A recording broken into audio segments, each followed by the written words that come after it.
high. Watermelon sugar, high. Watermelon sugar, high. Watermelon sugar, high. Watermelon sugar.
Uh, Holy crap, it's bright. Ugh.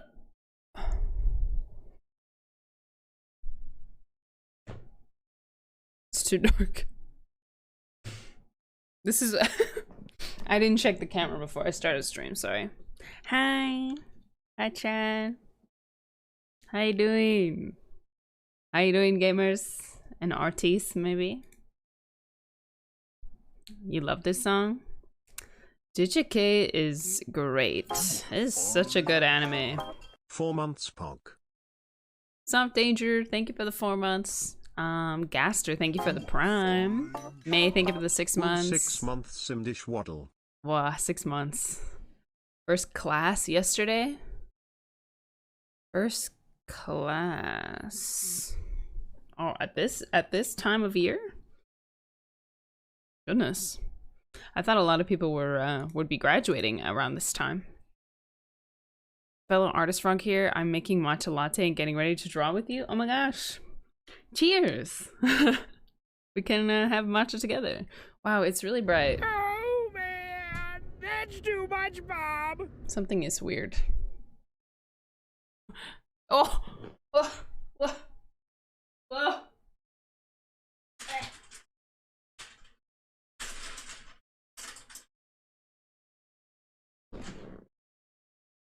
Danger Demon, thank you so much for the 10 gifted subs.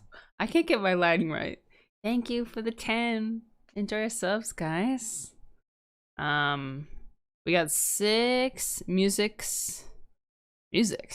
songs in the queue. So if you'd like to keep adding more music, Subarinos. Now is your time to shine. Hold on, let me fix the light. It looks weird.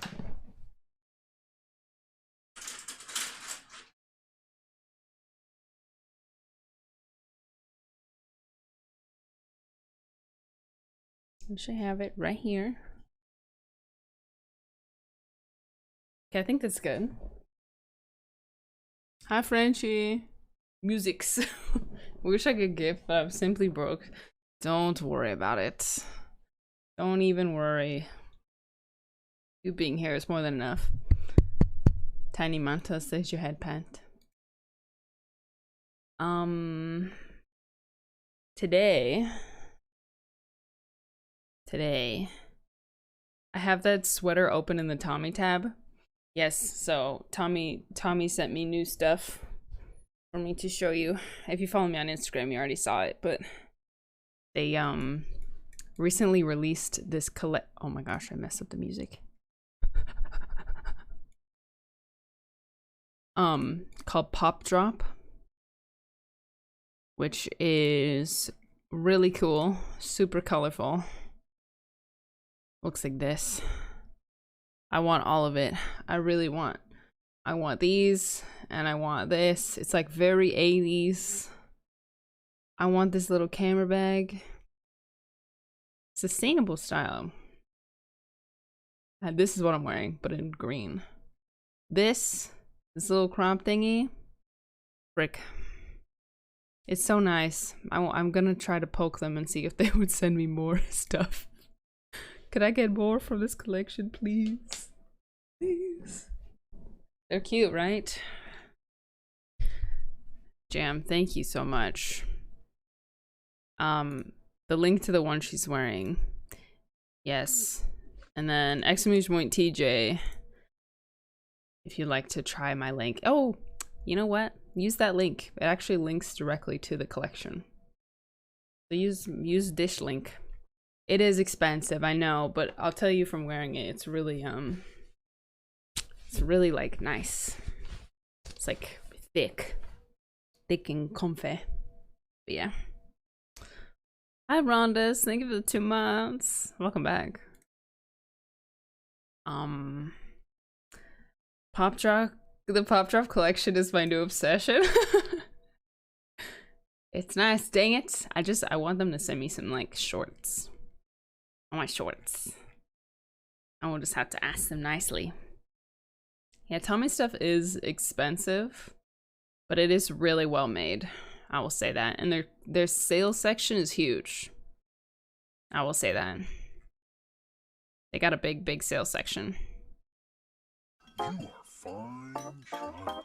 But yeah, if It's you want to been look, 2 months, exclamation point less than Tommy. 3. Thank you for 2 months. I need the bucket hat. The bucket hat's what, like 20 bucks or something? 25? That's not bad. That's not bad. The baseball cap's like 30. Look how cute. Dang it. I want it all. I want the whole collection. It kind of reminds me of like a beach towel, but like not in a bad way. When are you drawing? Probably very soon. I'm gonna do my resin. I'm gonna spend my resin, which is like four condensed resins in Genshin, and then we'll jump to drawing, and I'll tell you a bit about what we're doing. I get to go to Nashville Comic Con. Treat yourself. It's actually, thank you for the 5 months. One thing I will say, all of it's obviously within reason, but I feel like for staples, it can be like sometimes worth to like spend a little extra, to at least for like jeans and basics. I used to be like, I used to like buy in bulk. So instead of buying like a nicer pair of jeans, I'd buy like a cheap pair of jeans and then like a shirt also. And both of like the jeans and the shirt, I would kind of like them, but not as much as I like the nice jeans, you know? And then the cheaper jeans would end up like ripping or not being good quality. So I feel like within reason, it's kind of worth to spend on like staples and stuff, you know? When you can. I mean, you get a good pair of jeans and they last you. Like, you get a nice pair of jeans from like a reputable brand, they will last you for like 20 years. Hi, Liben. Nothing to see here, guys. Nothing to see here. 2.7 is, I thought you were talking about the character. No, I was talking about real life. Real life. Oh, the battle pass is gone. I just realized. Oh my gosh. Mega box. Wait, do I get to go back? Okay, so there will be more tomorrow, right? Primo Gums. I never finished the battle pass. The only problem is you need to be the same size for 20 years to fit in those jeans. That is true. Although, my mom has passed down jeans to me. They used to fit her and now they fit me. So like, if you want to hold them in the closet for 20 years, you know? I got 45. Oh, you got to 45 on the battle pass? Did you spend for the, oh wait. Did you spend for the For the full battle pass, or just the free F2P battle pass? Battle pass. What's your oldest piece of clothing you own? One day, I'll be as great as Ryuji. Oldest. It Oh, you bought it. You know what? Let me look. I think I have some pretty old stuff.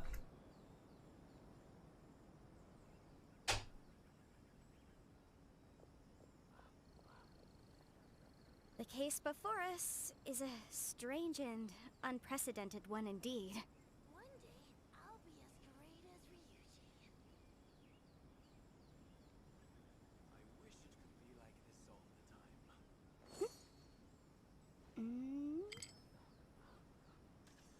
I don't know. I don't know how old this actually is. This is probably like one of the older things I own. It's like a little vest. I don't know. It's hard to say.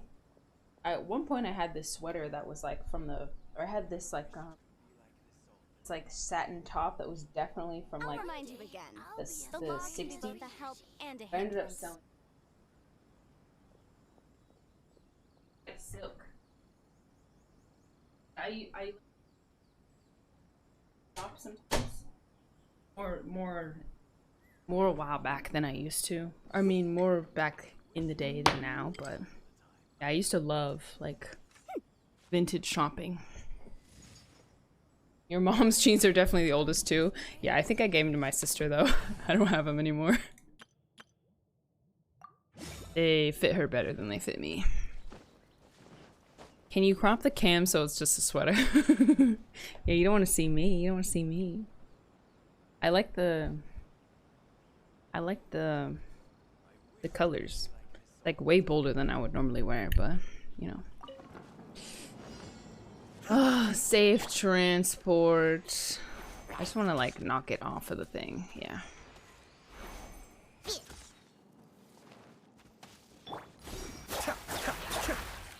You know, I wish the resin production was faster, but otherwise I don't mind that the game is like kind of chill. I don't want it to continue, but like, at least for now. DPS Diano. Can we crop it so we can just see the green? Yeah! What, it hurt her? Take flight. Wait, why did that... Wasn't I in my old animation? I feel like I should have been safe. Why did she drop down to like...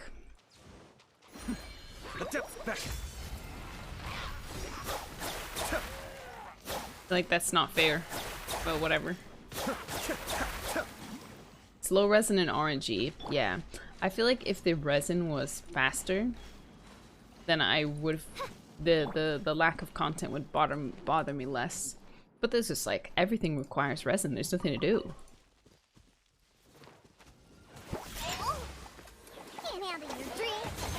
Oh! Oh! No rest. Sakura swirl. Goodness, that was close. That was a close call.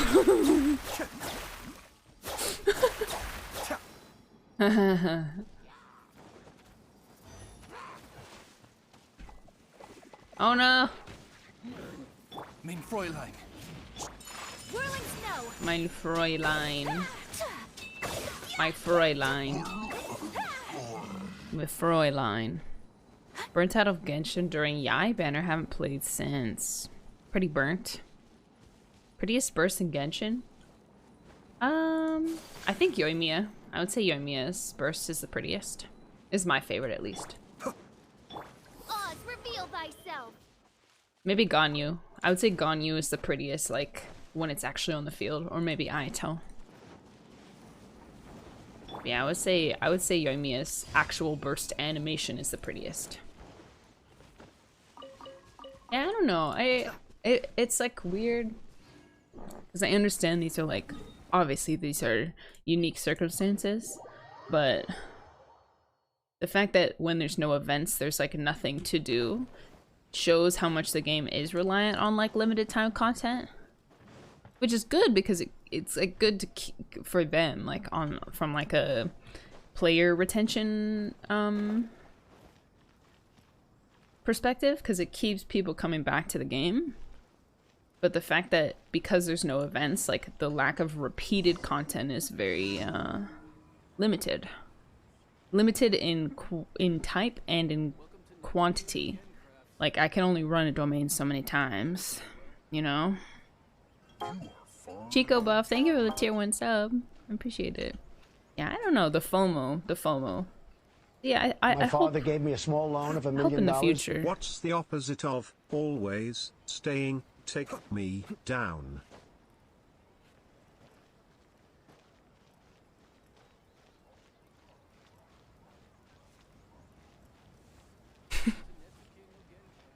Good one. Good one. Good one. You proud of yourself for that one? Wolfie? You proud of yourself? For your little joke, huh? Think you're hilarious or something? Where'd you get that one? Out of a joke book? You get that out of you Google how to make streamer laugh. Funny jokes to tell in TTS. Good one, man. Good one, Wolfie. You got him. You got him. Funny TTS messages. Wolfie, thank you for the prime. 3 months. Cassie, thank you for the tier 1 sub. I hope you guys are enjoying the new emotes. I think they're pretty fun. I think I need to add more like IRL emotes though, like ones of just like my face.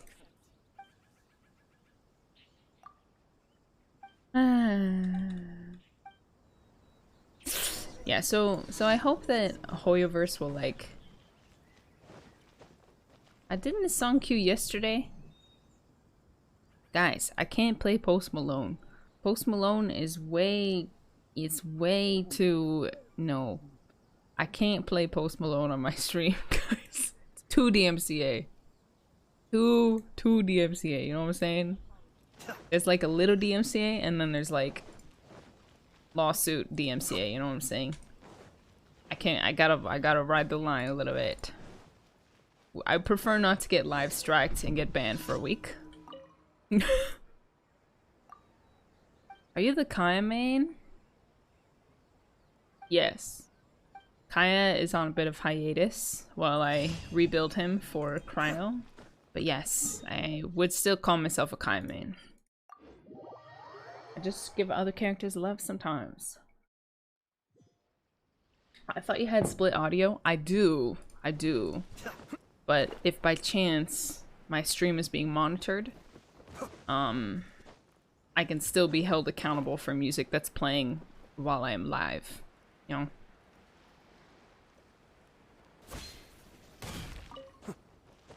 Hello, gentlemen.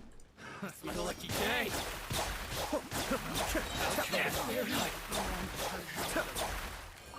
Aito is like my autopilot character. This team, don't worry about this team comp, okay? This team is just here for companionship, okay?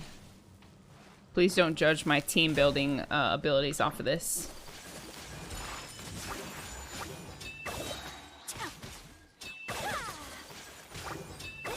Left click and win, yeah. Hold left click, that's it. That's all I do. I'm going the literal opposite direction. This team is not bad though, no. It just, it doesn't like perfectly, it only really helps Aito for perma-freeze, but like no one on the team uses physical damage unless I were to build physical damage, so I guess taser comp is not bad, even if you're not trying to go for superconduct. Dear Diary. Just wanted to say I am an art student at university, and seeing you starting out and having fun makes me so happy cause I had those moments too when I started out. I defo recommend an anime called Blue Period.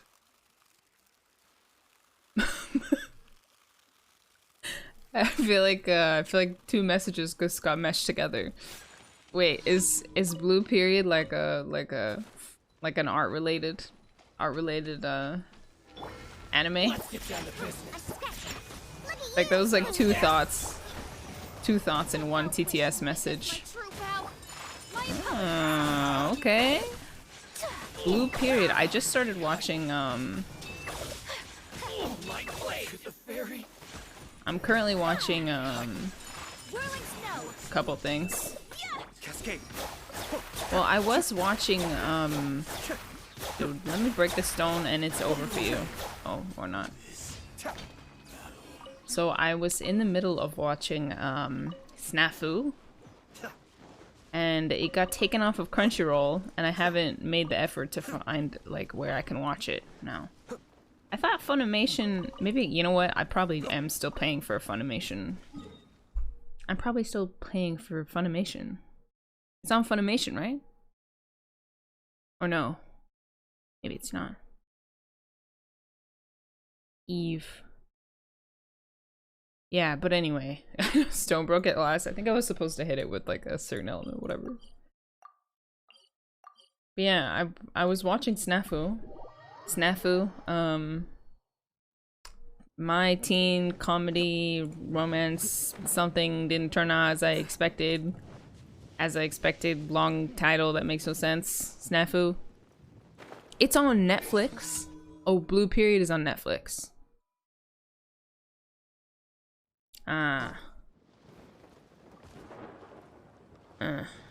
Got it.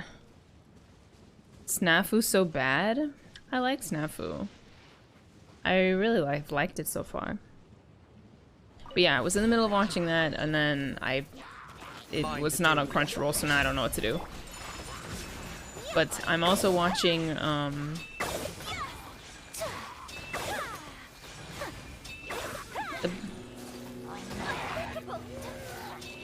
what is it? Neon Evangelion? Because I feel like it's like a rite of passage thing. Like I need to watch it. The art style is very cool.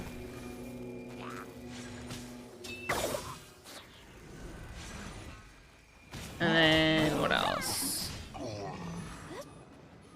I want to watch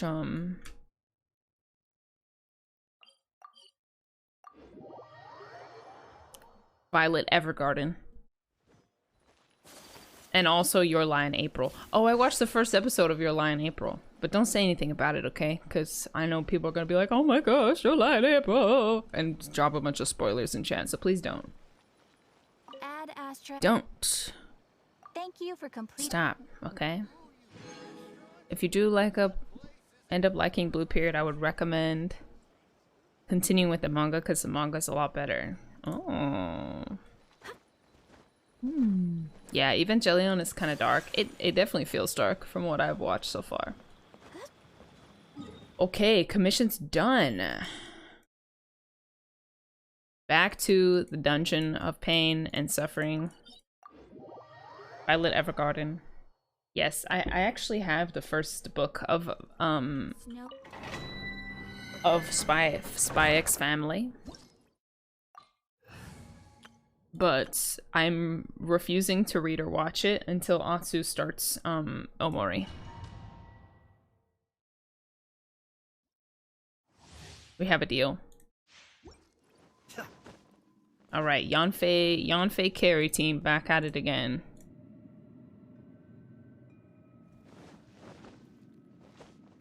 Should I watch Your Lie in April or Violet Evergarden first? I've been considering both. You'll have to look to chat for an answer on that one, because I have no idea.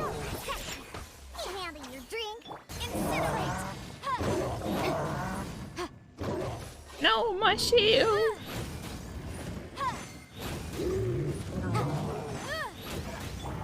My apologies.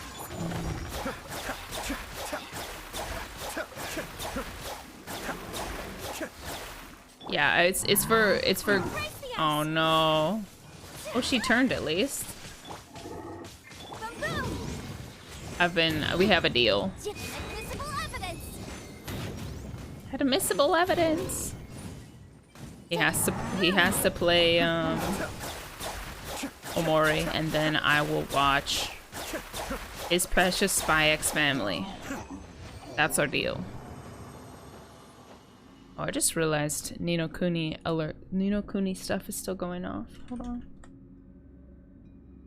I am very excited for Ni no Kuni, by the way. Not sponsored. Sponsored yesterday, but not sponsored anymore. I'm very, very hopeful that it's gonna be a good, good MMO that will appeal to the Genshin audience. New prediction badges? Oh, they look the same to me. Spy Family. Spy X Family is so wholesome.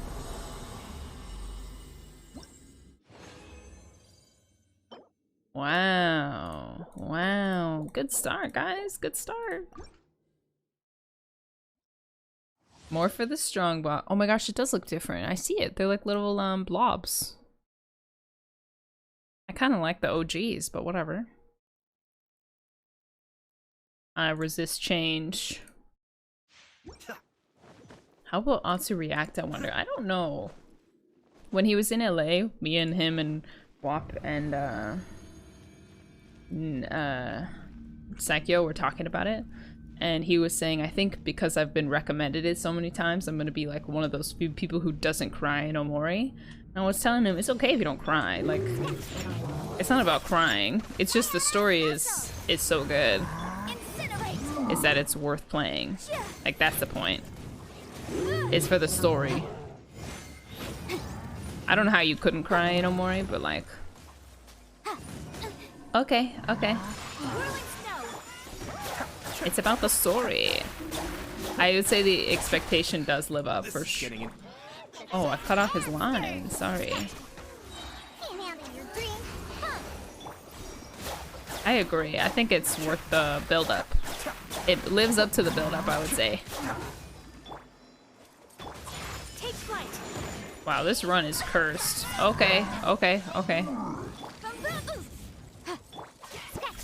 Bro, I'm cold. I'm frozen, bruh. Be still.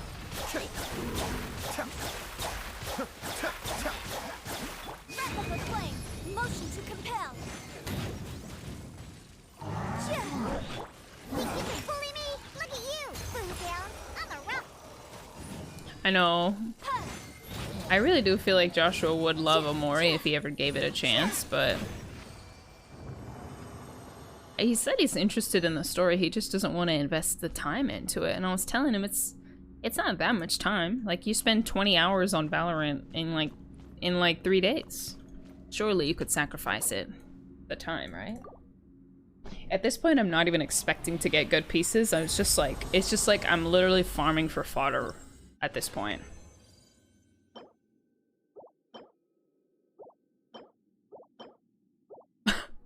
Wow, a crit line. It's crazy.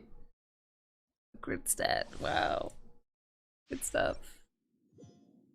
It's like not even about, it's just, I'm in this domain, I'm just going through the motions. Like, there's no excitement and there's no anticipation of what artifacts I'm gonna get. It's just, they're there. And that's it. Also, Itachi, thank you for the 100 bits. Thundersu there? Oof, yeah. No doubt, no doubt. Please, I just want to heal up, okay?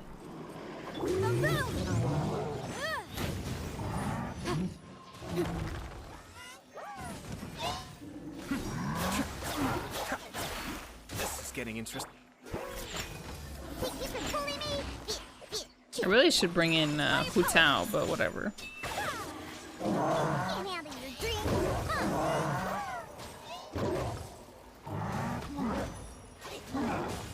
Like, does he have to hit twice? It's a bit much.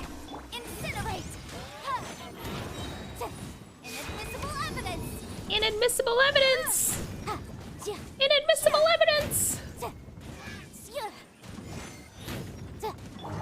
Sakura swirl.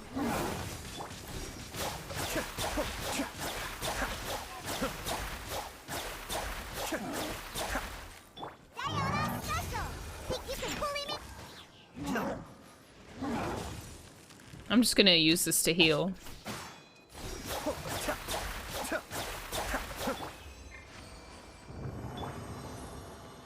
Thanks, Diona.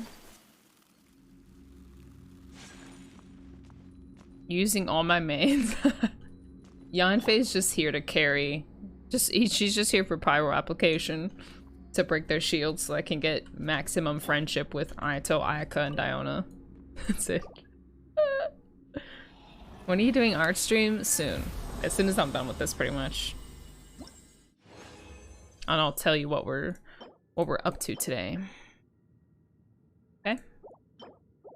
Not gonna really use that, probably, but worth holding on to if I max out crit damage someday. I've seen people use an attack mask on Ayaka, but not an attack circlet. You misspelled Genshin in the title. It was on purpose. Okay. Freeze them.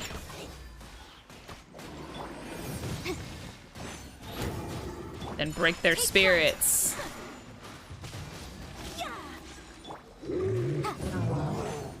And by spirits, I mean their Aya! I think that was close. Wow. Wow, he completely dodged my stuff. Attack circlet is just for people who can't build. Say that to Mr. Slice. He's the one who did it.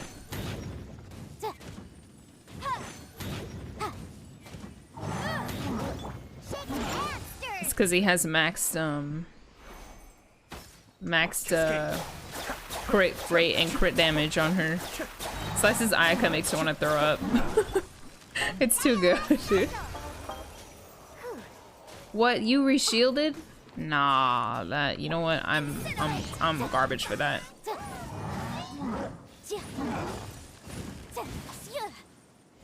Okay, I don't like this. I don't like this.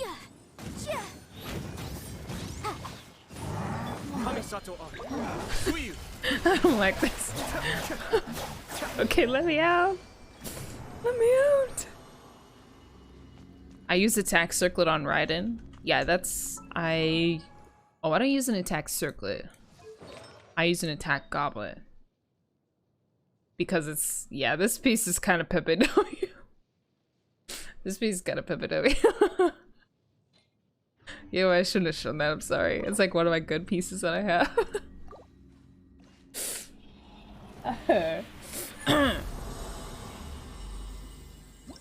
Sophie, thank you for the prime. Thank you so much. Can I? I've had enough. How many healing bonus Blizzard Strayer circlets does one woman need? It's fine. I don't need you, game. I don't need you, game. Reminds me of another. Never anything worth testing. Anything at all. This? This is the only piece worth rolling out of with 160 resin.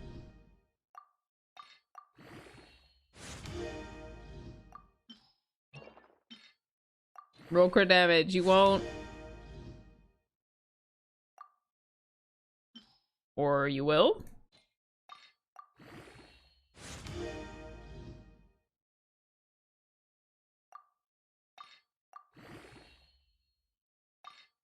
Okay. Okay. Okay. What else you got? What else you got? What else you got? Okay, wait. Oh.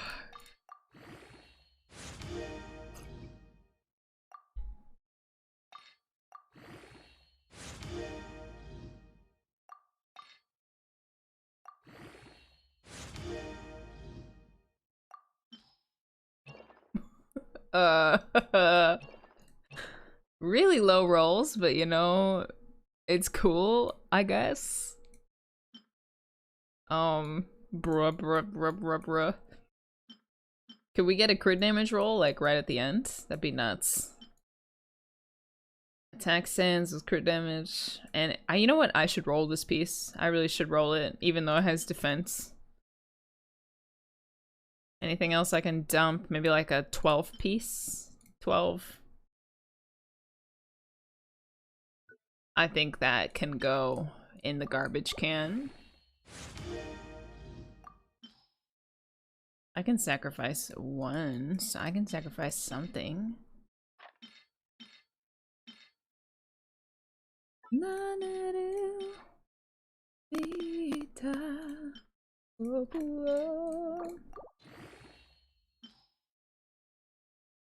You never know. You never know until you know, you know? I really should save this for the main event tomorrow, or whenever the frick it happens, but man, you couldn't just, okay, you know what? No complaints. No complaints. I now have 4 usable feathers. Hey, this is an upgrade. Very slightly upgrade. But it is an upgrade from this. The song slaps. Okay. Good. This is good because we're gonna put him in Mist Splitter, right? So we need some crit rate. This is definitely an upgrade. This is usable. This is definitely usable. And then we are still working on the other pieces. What is that? And by that, I mean we have nothing. Healing bonus. HP. Healing bonus. HP. You know what? Just in case. This is a pretty good substance for a healer. Alright, alright, alright. It's a start. It's something. Kaya deserves the best. Healer Kaya. Well, that's it. That's all I got for Genshin today. That's all I got. That's all anyone's got.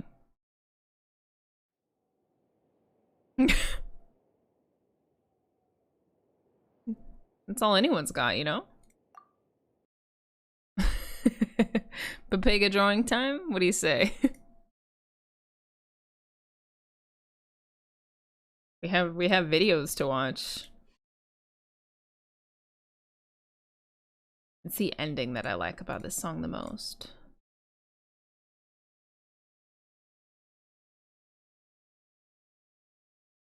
Oh, it's always like the under the surface stuff that's just so good.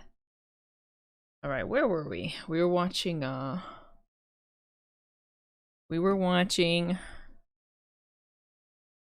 Daily Dose of Genshin just to satisfy the craving. Is done.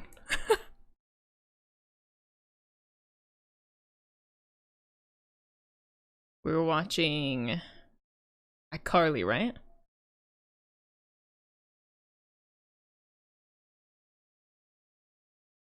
I'm just gonna turn this up while I get set up here.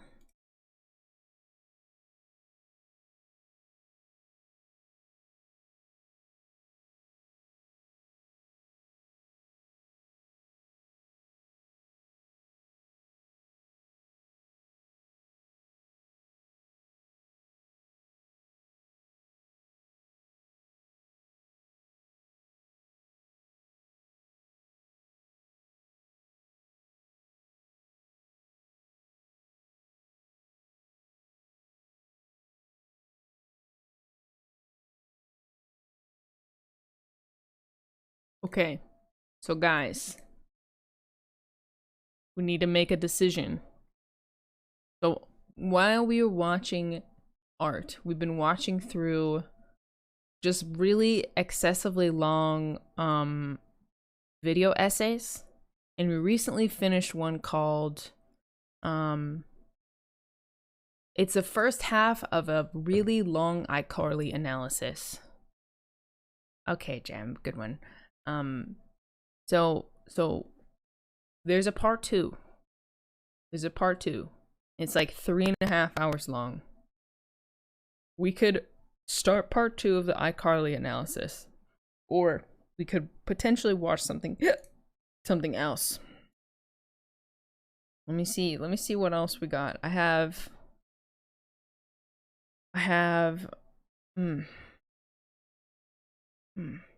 part 2, You Can't Leave Us Hanging. Can we watch a theory video? Like what kind of theory? I do like conspiracy theory videos as well. I feel like maybe not all of us grew up on iCarly, so maybe something else would be good. Watermelon sugar high. Watermelon sugar high. IRL Ryden, thank you for the 5 month. I mean the 5 gift subs. Yeah, like not everyone grew up on this, so maybe we watch something else. Like a conspiracy video, game theory. We could watch game theory. Let me see if I can find a nice one about Genshin theories. I'm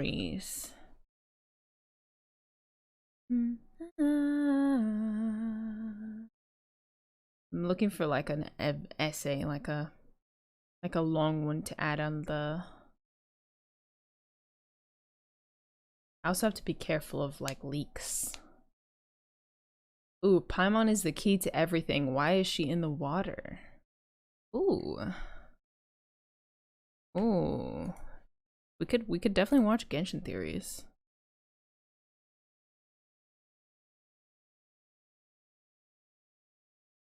I'm gonna make a new playlist. I'm gonna make a new playlist called Genshin Theories. And we'll just make our way through them. How's that? That's the common ground. Matt Pat. Matt Pat. You are fine, child.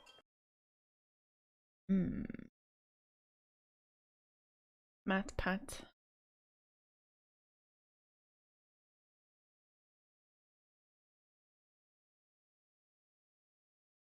Sumeru prediction. Ooh.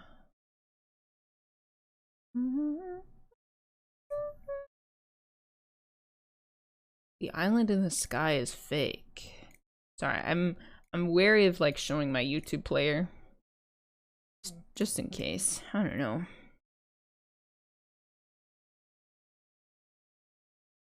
I'm just saving everything. I'm just making a nice long playlist that I can just hit turn on and and leave it alone. Not his Genshin one, but his other ones. Alice. Cat in the blue. Cat in the blue hat. Genshin Impact. New Fontaine. But is this like leak based? Because that makes I gotta be careful of leaks. New Fontaine information reveals a huge problem in the region. The island in the sky? You mean Celestia? We can watch Nino Kuni's movie. That will get me removed from Twitch. That will definitely cause my stream to go bye-bye. Why Raiden can't cook? Is there actually a theory about this? No, there's like 30-second clips. We can watch Shrek. You can watch Shrek. I can't watch Shrek. It'll actually be last stream if I do this. I'm just scrolling down. I'm just scrolling down to find a bunch of videos. What's the Unknown Gods cubes?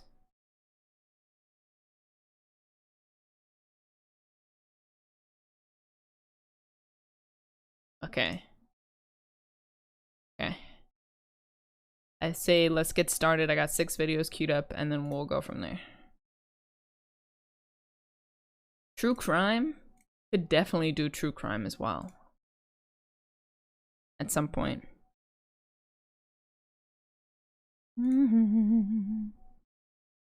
Okay. Watching. Genshin theory. Okay. And then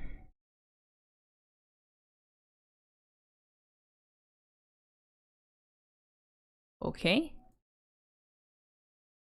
And then let me tell you guys what we're learning today. So let's see. First week I learned about shape. The second week I learned about color theory. And then the third week we dove into anatomy.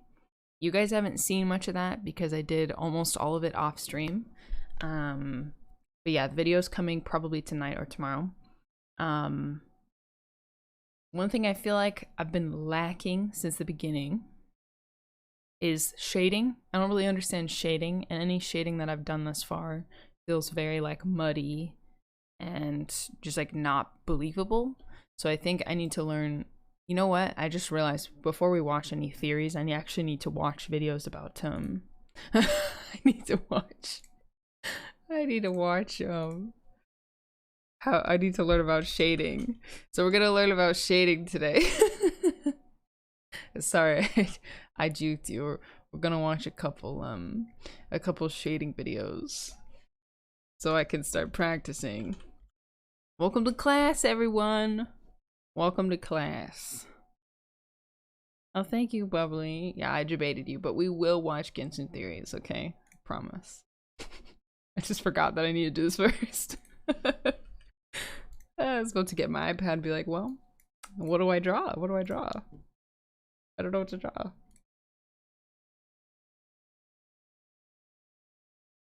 Okay. How to shade for beginners. This looks great.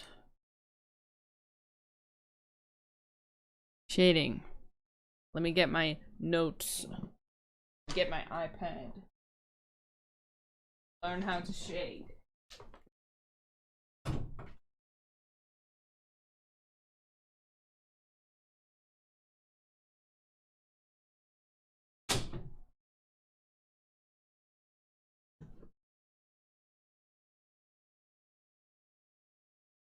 Okay.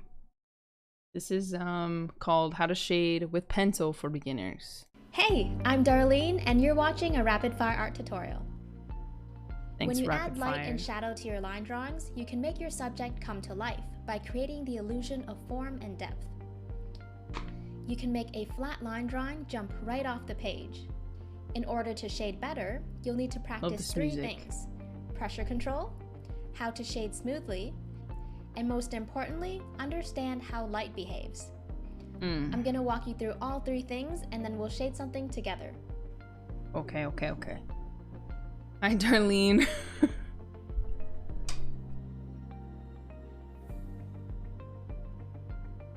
Pressure control. Realistic shading is done by creating a series of values ranging from light to dark. The harder I press down on the pencil, the darker the strokes.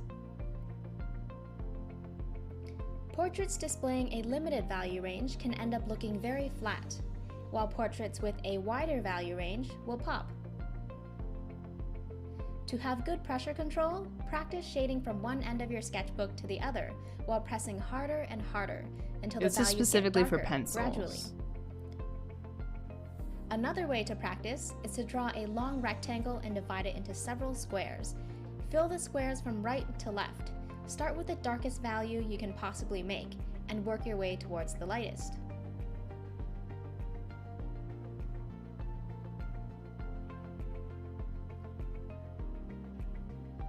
Music's making me sleepy.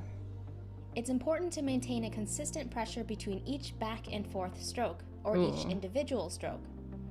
This will take some practice and concentration to develop the muscle memory for. Okay. If you're interested in the tools I use and want to learn more about the different pencil types, check out the link below. Some She likes the tools 6B. can make shading easier for you. Hey, but I you use 6B on absolutely do not iPad. need any special pencils to get started, because you can draw and shade realistically with pretty much anything that can make light to dark marks. Here, let me show you. I'm gonna draw using this random stick I found in my kitchen. Once it's burnt, I can use it just like a regular pencil. Oh my god. My point is that any old pencil will do. There is no reason why you can't start shading today. Free pencils. Really, the most important thing is just to start. Free pencil, guys. Go burn a stick. How to Actually, shade don't smoothly. do that. To shade smoothly, try to eliminate major gaps between your strokes while maintaining good pressure control. Now, it's difficult to eliminate gaps if your pencil is sharp, so what you can do is wear the pencil down until the tip is dull, or use the side of the lead to draw, so your strokes are thicker.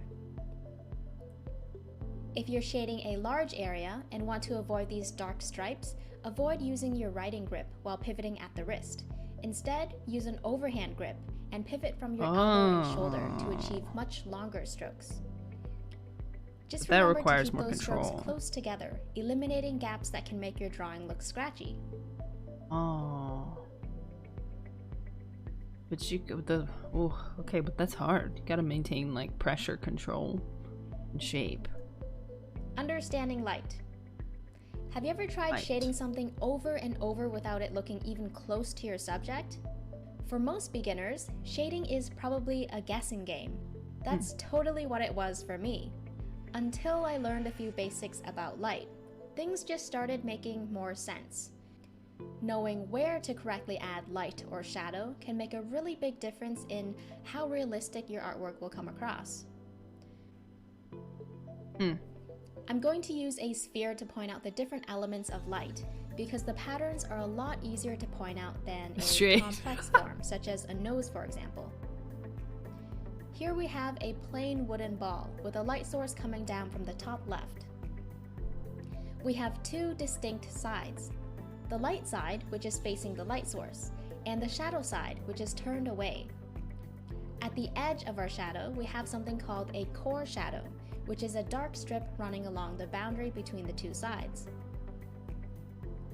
The core shadow is most visible on a white table because white is highly reflective. Light rays come down, bounce off the table, and illuminates the shadow side of the ball, leaving a dark band. So as you can see, we have two types of light, direct light and reflected light. That's why shadows are rarely all black. Yeah, okay. There are so many things in the environment that light can reflect off of. Walls, nearby objects, or even dust particles floating around in the air. Do keep in mind that black surfaces absorb light. So in this example, the core shadow is no longer visible. Going back to the image of the nose, can you tell which areas are lit by reflections and where the core shadows are?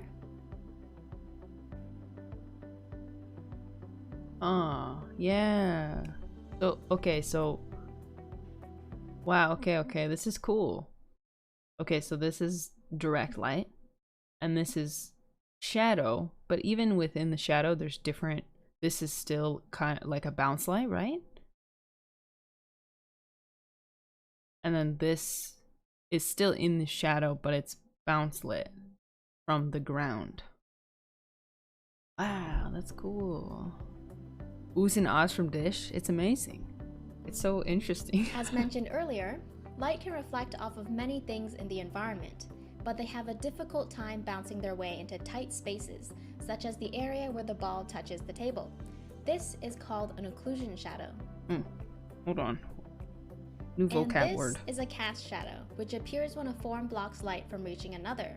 In this case, the ball is blocking light from reaching the table. The cast shadow can tell you where the light source is coming from. All you have to do— But even here, there's like a little bit of... Like, can you see that it's darkest? Like, the shadow's actually darkest right here, not here. Like, there's a tiny... It's the darkest right here. But it's also quite dark here. And then right here, it's a bit lighter. So that's like a little bit of light refracting between the two. And then similarly here, there's more... This is bouncing off of this, and it's creating... It's not as dark. It actually has a little color. Wow, do so cool. is trace the edges against your object. How many cast shadows can you find on the nose? Wait, cast shadow. Wait, I forgot. What is cast shadow? Ball is blocking light from this. reaching the Okay, table. okay. The cast shadow can tell you where the light source is coming from. All you have to do is trace the edges against your object. How many cast shadows can you find on the nose? So there's this one, but that's not on the nose. This is a cast shadow. This whole thing is technically a cast shadow. And then similarly to right here, this is also a cast shadow. Right?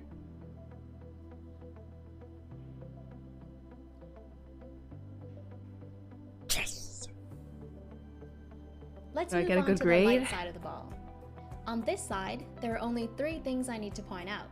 There's the core light, which is the area facing the light directly. Then there's the highlight, which is actually a Alright. reflection of the light source. This is the brightest point on an object. Ugh. 2 The for edges 3, can let's appear go. soft Full marks. on matte surfaces, like this wooden ball, or hard on shining surfaces, such as a plastic ball. And as unintuitive as it seems, the highlight can change position depending on where you're standing. Right. The very last thing are midtones, or halftones. Midtones are the darkest values on this side of the ball, where the edges start curving away from the light source. These areas receive less and less light the more they angle away. Can you point out the core light, highlight, and midtones on the nose? Yes, yes. So this is the core light. This is the highlight. And then right here, I think, is the mid-tone. And right here. Maybe even this is also mid-tone. Because there's also a highlight right here. But it's still darker than this because it's not as close to the line. Not going dark enough. Oh, interesting.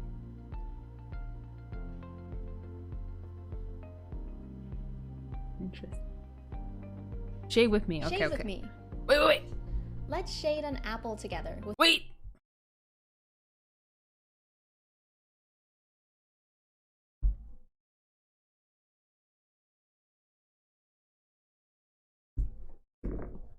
Wait.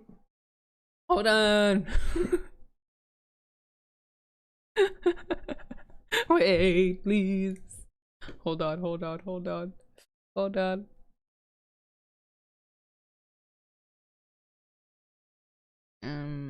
What is this app called? Air server. Oh, y'all ain't supposed to see that.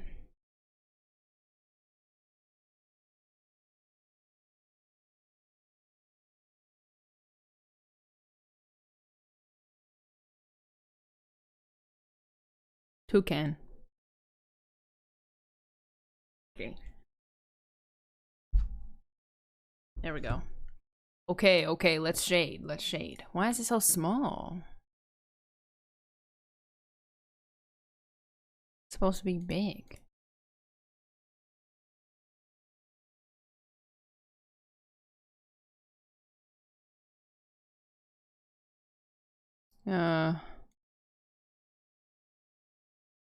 This?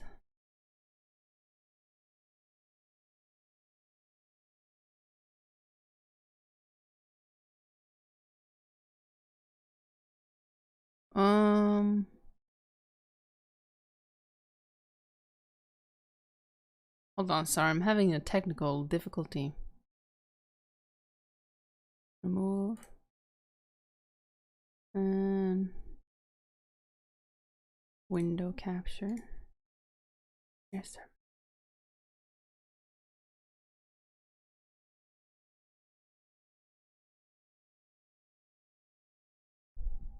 Oh, there we go. Why is it cropped?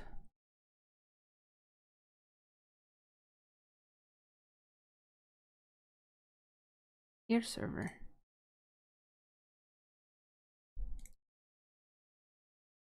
Like, okay, what is going on here?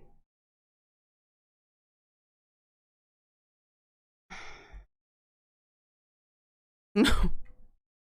No, please. Sorry, I'm trying to fix this.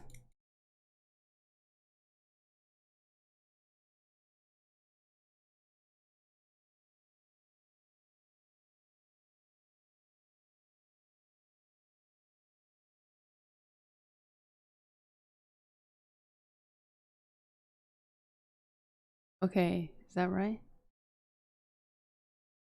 Goodness. And this one.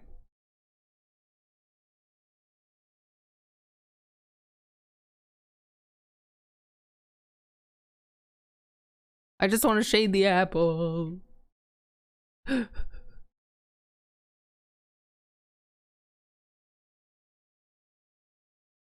Please, we want to shade the apple. Okay, whatever. It's not perfect, but we're done. We're done. Ugh. Without looking at any reference images. With our basic knowledge of how light behaves, we can essentially draw from our imagination. We might not be very accurate, but it's a great way to actively think about how light behaves. First, sketch your apple. It doesn't have to be perfect at all. Just try to get something down on your sketchbook. Try to keep your outlines as light as possible. My sketch is extra dark, so you guys can see it better. We want it to sit on a table, so draw the edge of that table behind. Okay, wait, hold on. Too fast. First, sketch your apple. It doesn't have to be perfect at all. Just try to get something down on your sketchbook. Try to keep your outlines as light as possible. My sketch is extra dark, so you guys can see it better. We want it to sit on a table, so draw the edge of that table behind your apple. Listen, ma'am, I'm not a professional, okay? Then erase I need any you to slow. lines. Hold on, I need you to slow down, bro. Hold on, I'm not. Okay, chill. I'm not a professional. Step 1: draw the entire. Can you wait? You can't see it?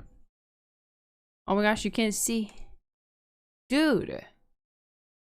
My like air server. Okay, maybe I just need to restart this whole thing. Okay. Weird. I don't know why that was happening.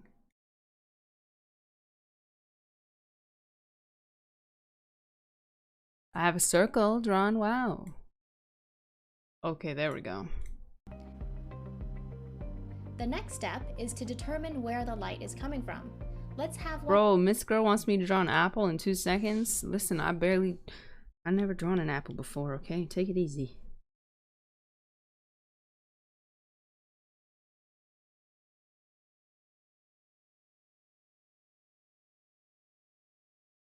Take it easy. Hey, why is this thing not working? Dude.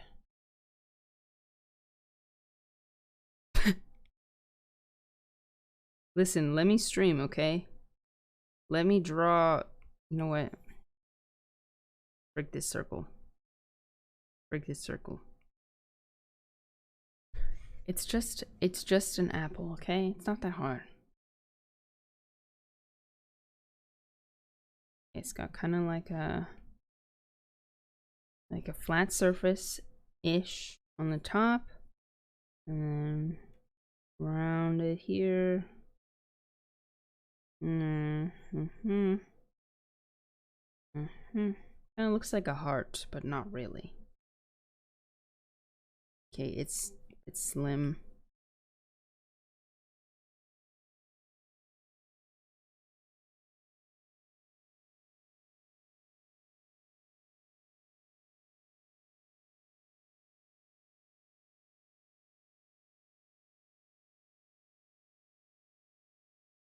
Okay, that'll do it. That'll do it. It's a bit.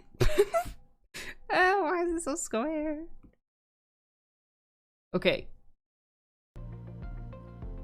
Then erase any unneeded lines.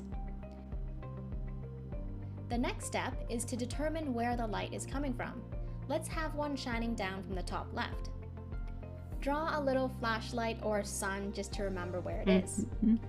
Where the apple blocks light from reaching the table, let's draw a cast shadow.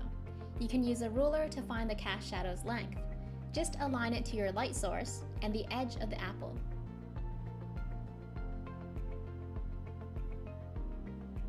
Procreate pencil. Now we know how long to draw the cast shadow. I'm just gonna draw a long oval shape.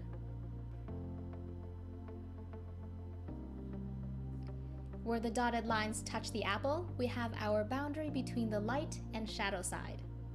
Let's say the apple is sitting on a white table. How do you think the shadow side will look? taking reflected light into consideration.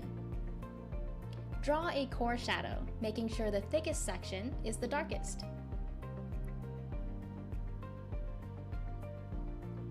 Where the apple touches the table, there's less light, so let's shade that area darker. Now that I've taken care of those two areas, I'm going to fill in the rest of the shadow side by adding a flat layer of graphite. Don't worry about the that layers, is lighter guys. than the core shadow. This is just practice. Once you're done, soften the transition between each area to avoid that hard edge between light and dark values. Okay, this is so fast. How do you You think need the to shadow slow side down, will look? ma'am. Taking reflected light into those two areas, I'm going to fill in the rest of the shadow side by adding a flat layer of graphite that is lighter than the core shadow. Once you're done, soften the transition between each area to avoid that hard edge between light and dark values.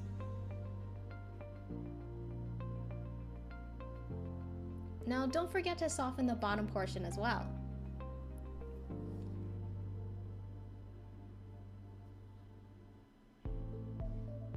If you're shading an object with a matte surface, an abrupt or immediate transition can indicate a sharp edge, while a gradual transition can indicate a round edge. Yeah, more practice after, definitely. Since cast shadows are darkest near the object they're being cast from, I'm going to shade the area directly under the apple darker than the far right.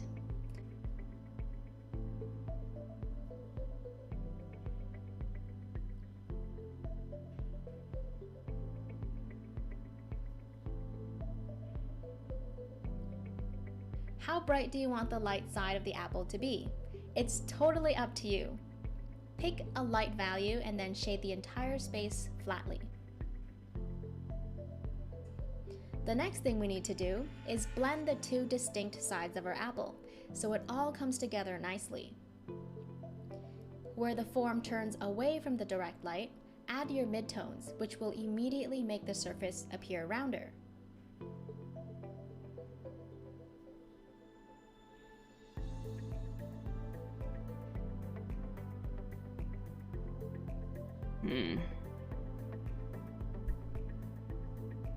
Totally up to you. Pick a light value and then shade the entire space flatly. I'm just trying to keep up. The next thing we need to do is blend the two distinct sides of our apple, so it all comes together nicely. Where the form turns away from the direct light, add your midtones, which will immediately make the surface appear rounder.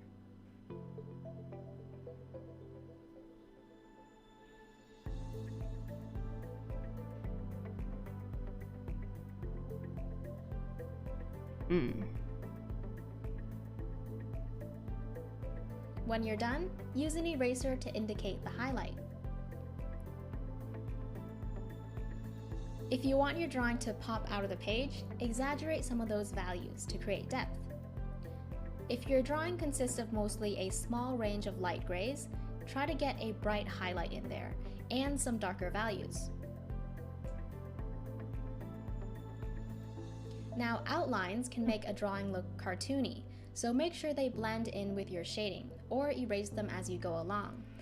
Definitely try to make your initial sketches as light as possible so they don't show through in the end. If they're too dark to erase, you can shade a dark background until they disappear.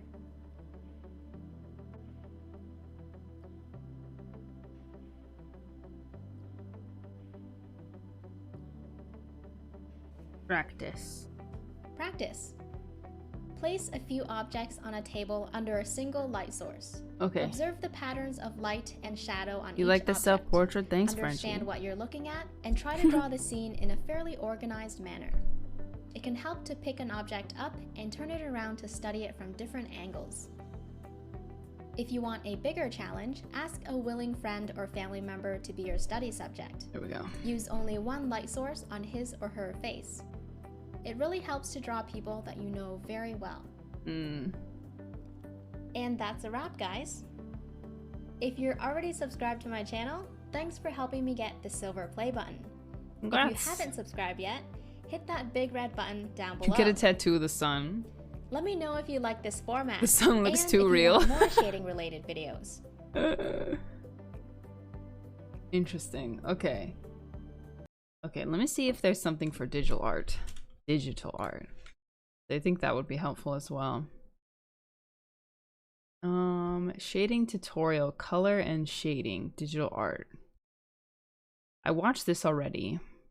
You know what? I should probably watch this again now that I'm about to practice. Time to get Joshua in here to pose for me? Yeah, for real.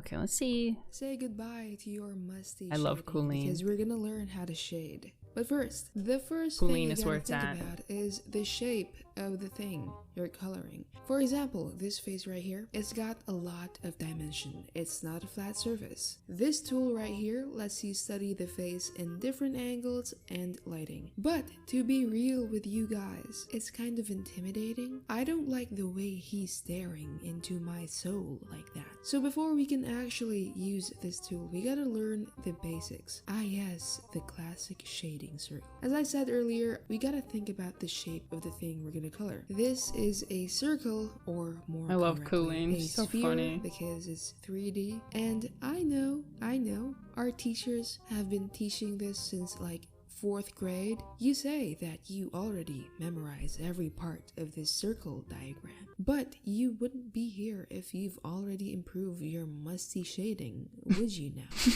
The first thing we need to do is so pick mean. a light source. So there might be a sun or something It's shining down like that. What it's gonna do is create a drop shadow, which is this thing on the ground right here. And so a lot of people are gonna think that this would be the darkest part of the circle, right? The thing is, light bounces everywhere. And so the light bounces a little bit here, making it lighter. Don't listen to those dumb as hell WikiHow tutorials. Only listen to me, because I know everything.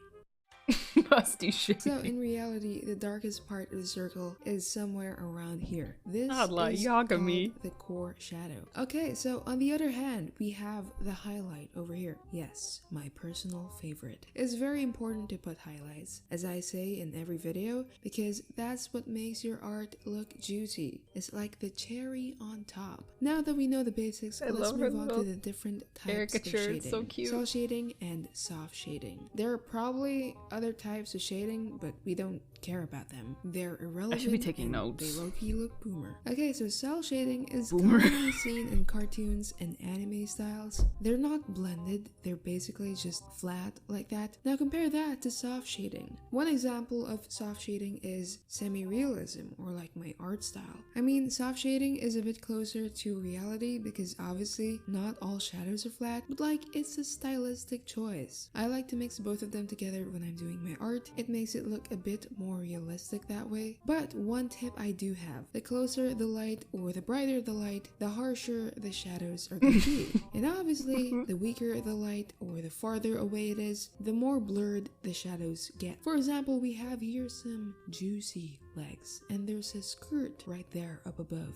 So there's a light up above, right? The skirt leaves a shadow, and as the shadow gets farther away from the skirt, it's gonna get a bit blurred. Okay, so like in every tutorial, we gotta apply everything we've learned so far. First things first, brushes. Now the thing is, back when I was still using Paint Tool Sai, I only used the basic round brush because I literally did not know how to customize my brushes, and when I was using that, I literally could not blend at all. Muddy. Everything ended up looking muddy as hell. It looks Musty beautiful ass to me. paintings. Now that I use It looks pretty to Studio, me. I downloaded a couple of custom brushes, and bam, my coloring be poppin', man. It was literally so easy. Okay, and as always, my brushes are in the description. Maybe I should Brushes download her are really brushes. important for blending, or basically for anything that you're drawing. Anyway, once we got the brushes, we need a reference next. Ultra For Chad example, when I reference. was drawing Levi over here, I probably Levi. spent more time looking for references than drawing. That's how important references are. I'm not weak, okay? I'm just smart. And just so you guys could compare my drawing to the reference, here's the picture. The pose is the same, the lighting is the same. I basically just replaced his head and drew Levi, and also like removed his hair. Oh, and also you may notice that this shadow is really harsh compared to the other shadows. Like I said earlier, the shadows are clearer because the light is harsh and also because the face is near. And you know what else I did? I simplified the shading. I didn't really put any complicated lines. You don't really have to capture every shadow on your reference. The shadow helps in making your drawing look 3D. That's the whole point of shadows. And as long as you've achieved your goal, you can simplify as much as you want. I even simplified this watch because I hate drawing watches. I simplified it too much though, so it kinda sucked. So this tool right here, this is only a guide to understanding faces. Very useful, but you know, it's not a whole package. You don't have to make it look exactly like that. It's just designed to make you understand the face easier, instead of like trying to study the human skull or something. Anyway, so I'm gonna share 2 ways that you can color the shading. So basically 2 ways. The first one is really easy to do and is beginner friendly, and the second one is hard as hell, which is why I don't know why people use this instead of the first option. Guess which one I do. You guessed it right, folks. I use the second one because I suck. So we're gonna start with the second one, which is hue shifting. I literally have no idea why I'm doing this instead of just doing the easier method. Maybe I hate myself, but first, let me explain. I mean, I've explained this dozens of times before, but to those who don't know, hue shifting is basically selecting a darker color than your base color, but then moving the hue just a little bit. So you may want to check out my coloring tutorial if you want to learn more details about coloring, but right now we're focusing on shading. The thing about hue shifting is that you're in complete control of what shading color you're gonna use. It's gonna give you more freedom, but other than that, I think that using the multiply layer is way better for multiply beginners, layer? at least. Using the multiply layer is one of the easiest ways to shade. Using the multiply layer is gonna make your colors look a bit more unified, a bit more put together. So this is pretty good for beginners. I don't think but here's the thing. I don't think Procreate has this. It might be easier, but then you can't really do much with the multiply layer. I've never really been an expert in using the multiply layer. I never used it that much, but that's the point. It does. I don't use it because it sucks. That is until I learned that people actually mix both together. So I think I got the hang of it. First, we're going to put the base colors, you know, normal flat colors.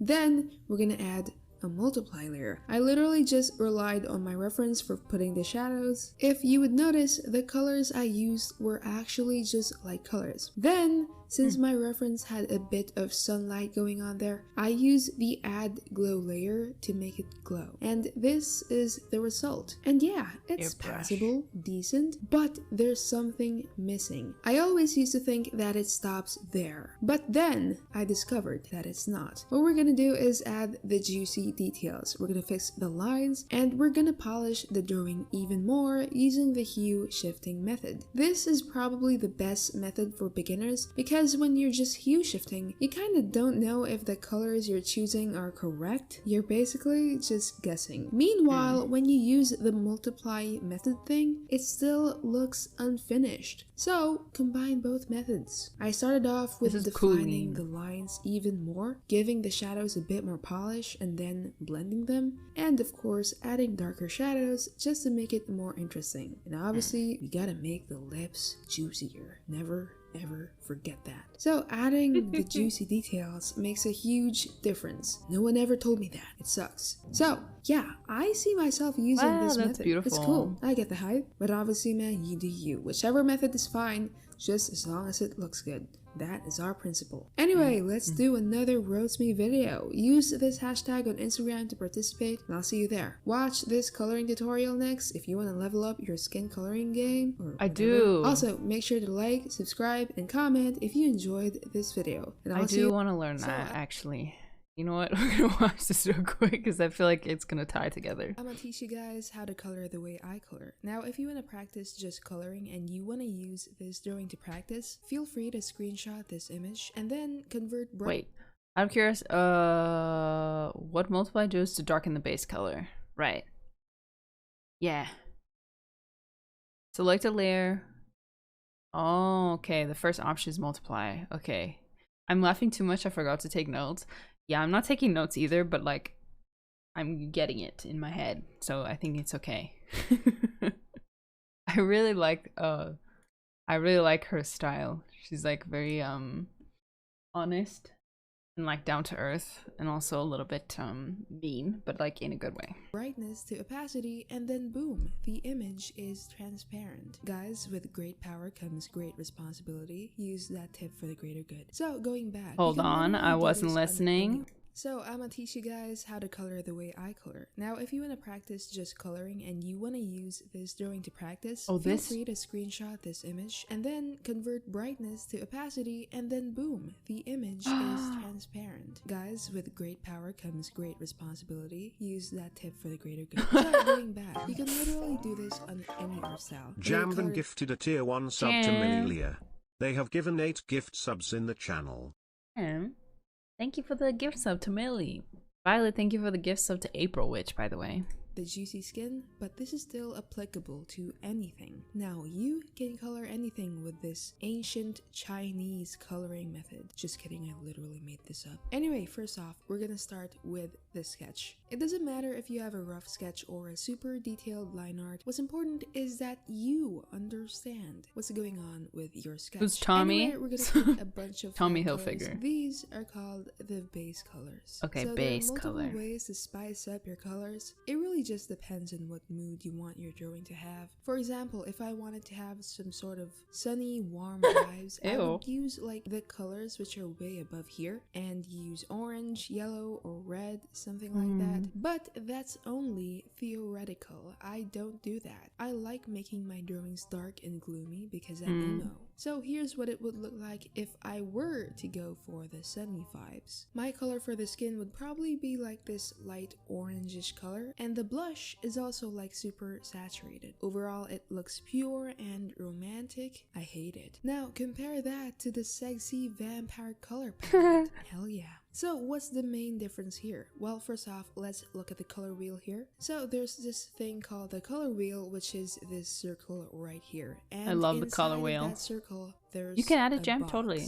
So basically when you go up and down, that's the value. And when you go from left to right, that's saturation. The saturation. We learned that. This is here, we learned that. Saturation and value. We also have this fancy checkered thing, which is basically transparent. Just a quick tip, if you want to use your brush as an eraser, you could just click the fancy checkered box and use your brush to erase. Oh, that's fancy. So the difference between the two is that the sexy vampire skin color is a bit less saturated and a lot darker. Anyway, feel free to mess with the color wheel, but you know guys, there's a shortcut to everything. You could literally just use blending modes to just set the mood for your drawings. They're located right here, just feel free to mess with it. For example, if I'm a dirty Procreate user, I don't know. Dark neon vibes, I could just use the multiply mode and then use the paint bucket tool to add a dash of blue to the painting, and then I could use the add glow effect to add a bunch of lights. Okay, this is like really crappily done, but you guys get the point. Anyway, our next step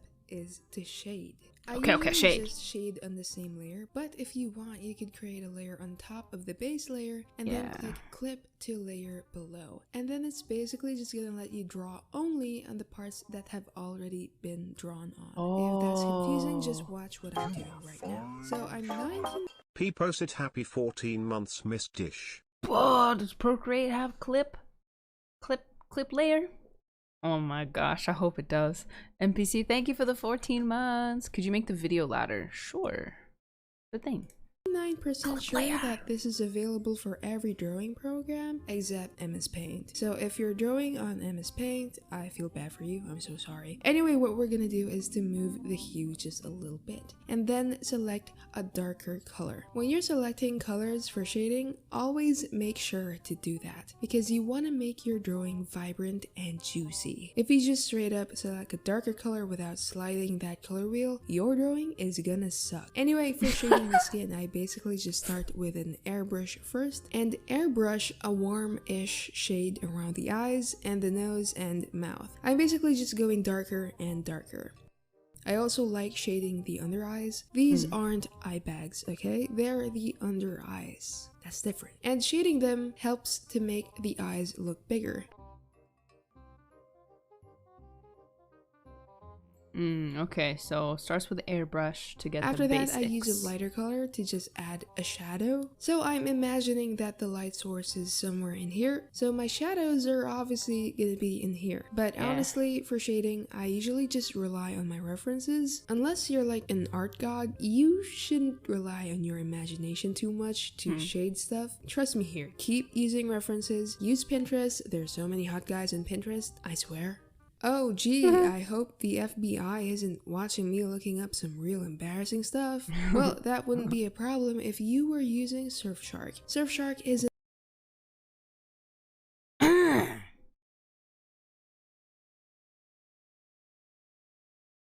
policy. So if you want to try it out, check the description and use the code COOL to get an 83% discount plus 3 extra months for free. Anyway, for blending, basically, I just use my #1 baby brush. This is the brush that I use for sketching and shading and stuff like that. It's in the description. Stop asking me about it.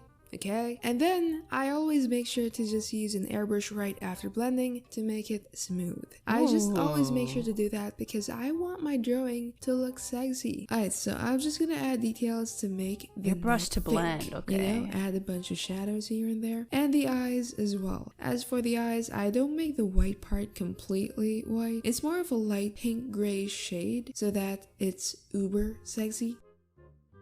Wow, it's so pretty.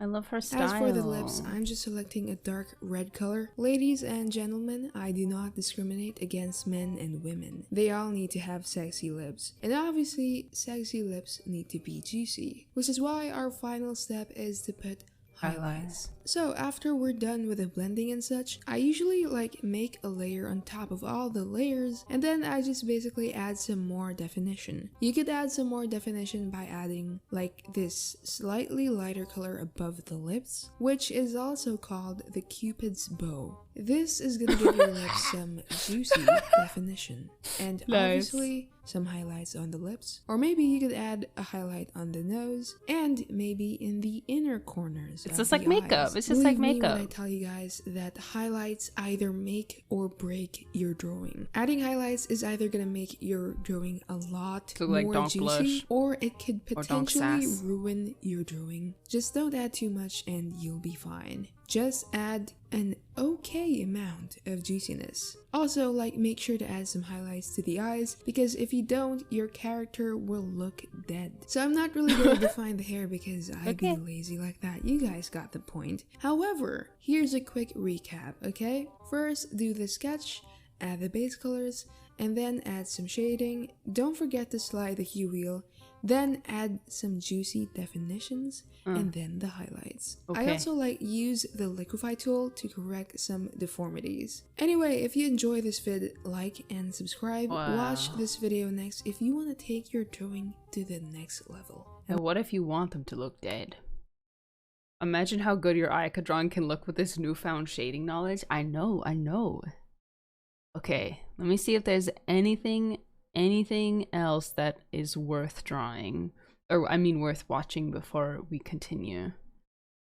Maybe one more, because we got a bit off track. Clip Studio Paint. Dang, everyone uses Clip Studio. Procreate. Maybe I should use Clip Studio. Easy shading. Procreate tutorial.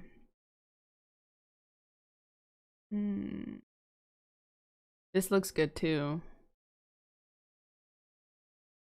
I like both of these, but I do see that the one on the side is, I like it better. I just don't know why. Clip Studio is the best art program. Frick. Well, maybe I'll graduate up to Clip Studio. Maybe I'll graduate. Heavenly is so easy to use and it's a one-time purchase. Okay, let's watch this one. Hi, I don't have time to introduce myself because we don't have time. Your attention span is probably really short, so I have very little time to explain to you this very important information. Yes, you're speaking my language, ma'am.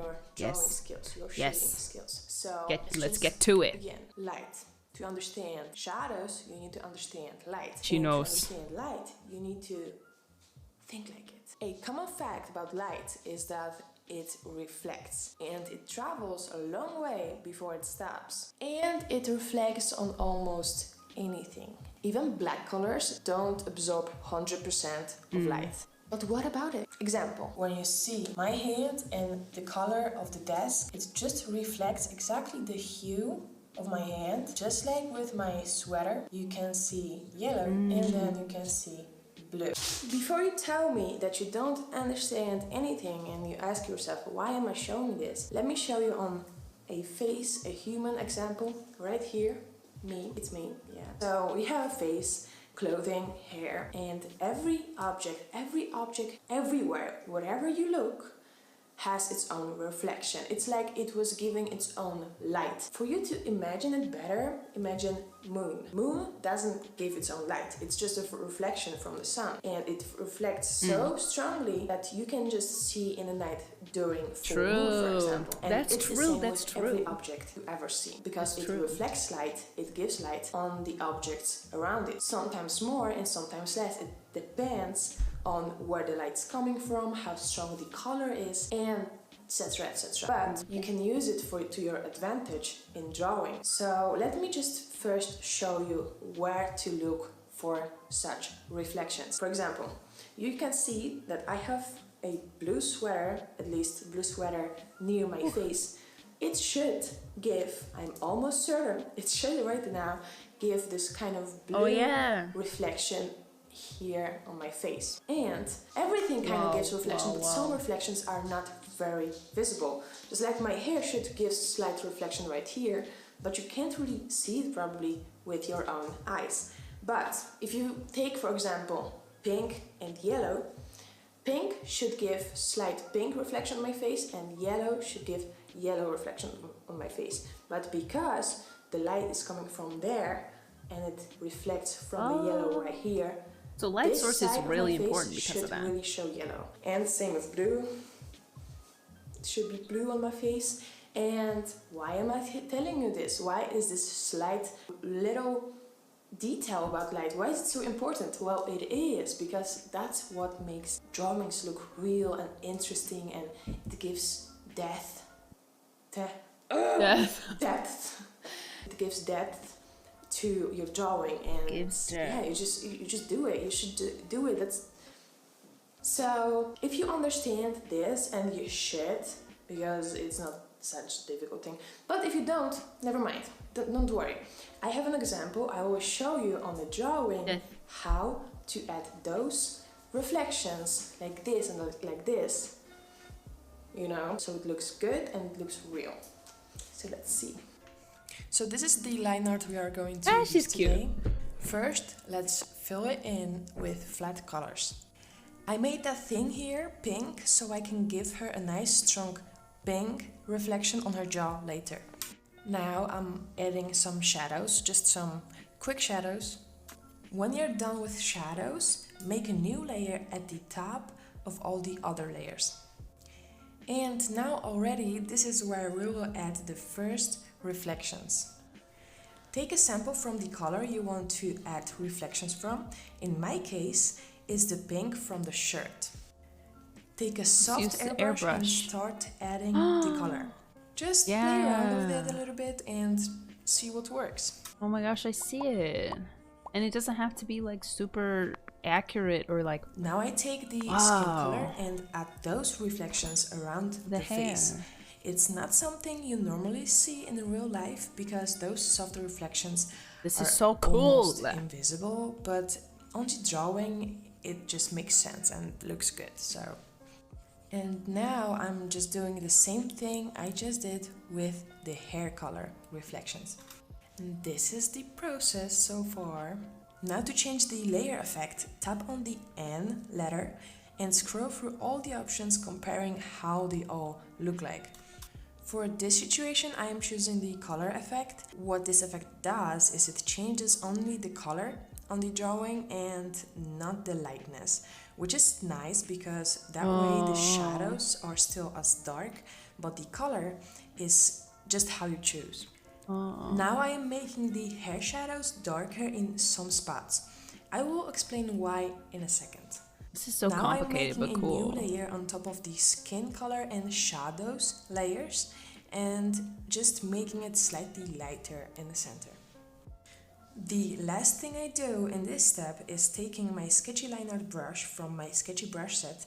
The link to get my brushes is in the description of this video. I'm gonna have to download a bunch of brushes. Adding some sharp reflections. I do it on a whole new layer on top of all the other layers. The placement of those lines will be mostly on different edges next to the line art. Again, don't be afraid to experiment. You can always erase it easily if you have it all on a separate layer. That's why it's important to have a lot of separate layers. So this is the piece so far. Let's go to the next important lesson. Wow. Believe it or not, but we are actually halfway through this video. There's one more thing that I want you to know about shading, which is, so you know how I told you that one light strokes drawn okay, thank you, Itachi. Absorbed, that all those light strokes create this really soft edges overflow, really soft edges shadow. That's why you see soft edges shadows everywhere, because the light comes from here, but it reflects everywhere, and then from the walls, from this, and it comes on my face. So you have the hard shadow coming from this light source, and the hard shadow is right here, but still inside this shadow there will be soft shadow. Here it's lighter because it has more directions that it can come through the light strokes, but here there's almost no place for the light to come, only from somewhere around here. So what you need to do is create this sharp edges shadow right here, and inside of it still a soft edges shadow. You just need to play a little bit with it. Don't just leave it in one color. Just make some places that you think are harder to get for the light strokes, make them darker, and it gives the drawing a little bit more depth and more life, you know. So let's just see how it will look on the drawing, shall we? What you just heard is the reason I added extra soft shadows to the hair. Now I will do the same thing with face shadows. So I selected the layer with face shadows and made a new layer on top of it. I'm taking the airbrush again and choose a darker color for the soft shading. I don't make the shadows too dark, and for the placement, like I said, I imagine what places are hard to reach for light Wait, what did she strokes do to only? What did she just do? Look on the drawing, shall we? What you just heard is the reason. So she selected a layer. I added extra soft shadows to the hair. Select. Now I will do the same thing with face shadows. Wow, I'm such a noob. I don't know anything. I selected the layer with face shadows and made a new layer on top of it. Now she's only doing that layer. Again and choose a darker color for the soft shading. I don't make the shadows too dark, and for the placement, like I said, I imagine what places are hard to reach for light strokes and place some shadows there. It is a pretty quick job, so I am actually almost done now. This is before and after. Now let's add a background. Again, make a new layer on top of all the other layers. Take an airbrush, sample the background color and add some reflections around the character.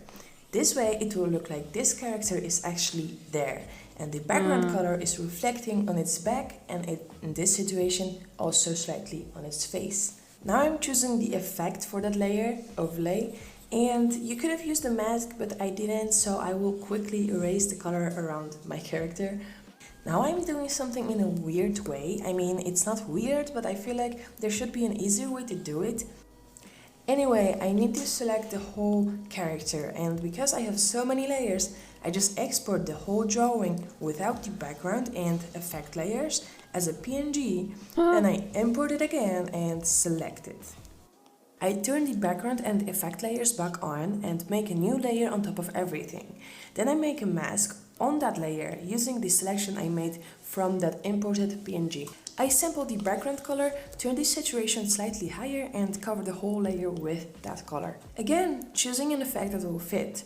I am playing with the opacity of that layer because different effects look better on different opacity levels. Slow down! Like I said, experiment. I'm not gonna worry about this part. The overlay effect won, again. Now I just skip the highlights because it's a topic for a completely different video. And we are done. I will show you the comparison of before and Too many steps, I deleted my iPad. Alright, so let's go to the big conclusion. What's the conclusion here? Wow. Use the airbrush more. Play with it and of course try to use this lesson I just gave you as basics. You still need to experiment a lot to really understand it. So the basic I just told you, it's going to send you the right direction, but you need to experiment. Still, I wish you the best luck with using this knowledge. So I wish you the best luck with using this knowledge for your drawing. Thank you. Drawing. Thank you. And yeah, I hope it was helpful. If you want to see more tutorials like this one, make sure to give this video a thumbs up and leave a comment below. Make sure to leave a comment below. Say anything, it's good for my algorithm. And thank you, that was really helpful. So I'm glad that we watched this because it's like very different technique than what we saw from Colleen, which is makes me hopeful because, well, it's good. It's good to know that not everyone uses the same thing, so that you can kind of learn. There's room to choose your own like style, I guess is what I'm trying to say. Well, I think I should start simply with simple objects in the room, and then maybe I'll do like a black and white pencil version, and then I'll do like a color version. I think that's probably the best way to learn. Just to practice. Totally depends on art style. Okay, we're actually gonna start drawing now. Wow. Wow. Can you believe it? Gonna start. Wow. What is going on with my code?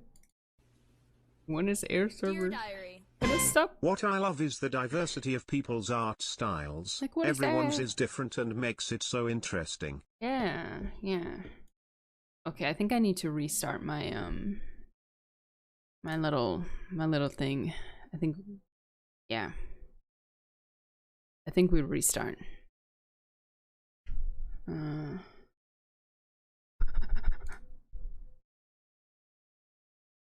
Air server.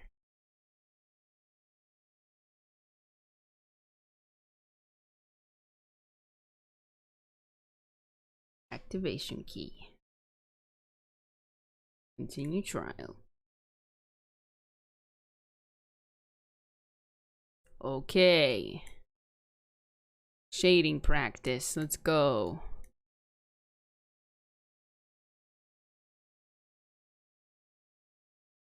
Hold on, actually. Let me put on Do Not Disturb first.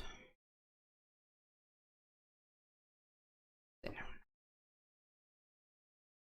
Finally, we're drawing. Dear Diary. I love being in the creative field. There's never one way to do something. Yeah. You can achieve the same thing, but in different ways. Yeah. Yeah, I agree. Okay, let me round up some objects and I'll start this video. Several weeks ago, I released a theory discussing my thoughts regarding the siblings' goal for the so-called restoration of their homeland. Okay. Following the events of Genshin Impact 2.6, thank you for the some 100. elements Hello, of that theory Dishant seem chat. less Haven't likely been to able be to true. tune in for a while. Another Glad to be here. Also, random question, but when eating pizza, do you fold it or eat it like a normal person? Simple.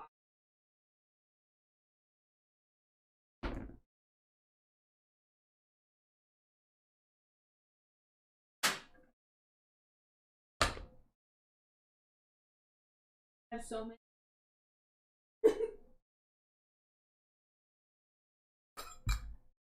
draw how many little objects. It's perfect.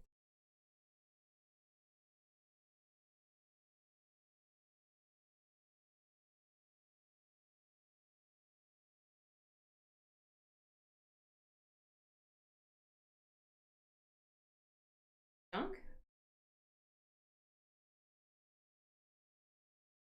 That should be enough. Haven't been able to tune in for all gotta be here. Random question, but when eating pizza, do you fold it or do you eat it like a normal person? I fold it because I like that when the cheese burns with the top of my mouth.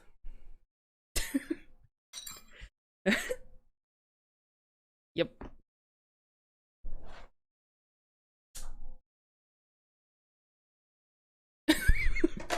Not like hurts burns it, but like kind of burns it a little bit.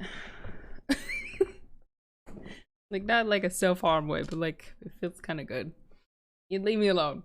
Another aspect of that theory I teased at the end, which has been totally unimpacted by recent events, is the potential significance of Paimon. In this video, I'm going to briefly dive back into Greek mythology and use it to explain why Paimon just might be the key to everything. But first, I'm currently striving to reach the goal of 150,000 subscribers. So, whether you're new to the channel, or you've watched lots of my videos but haven't subscribed yet, please support what I do by subscribing and help me beat the YouTube algorithm and reach my goal of 150,000 subscribers by the end of 2022. I'll leave the audio on for the To VOD start off, frogs today. in my last video, I described the aspects of Greek mythology which overlay with Tevat.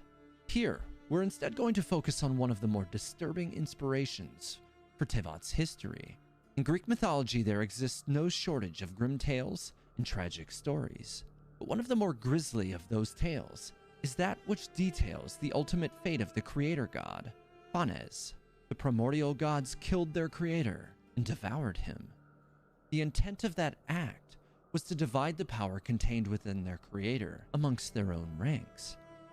We have an event mentioned way back in Genshin Impact's manga prologue that depicts a disturbingly similar concept. Upon being asked by Vanessa whether entering Celestia makes one into a god, Venti responded with a rather gory, yet cryptic description.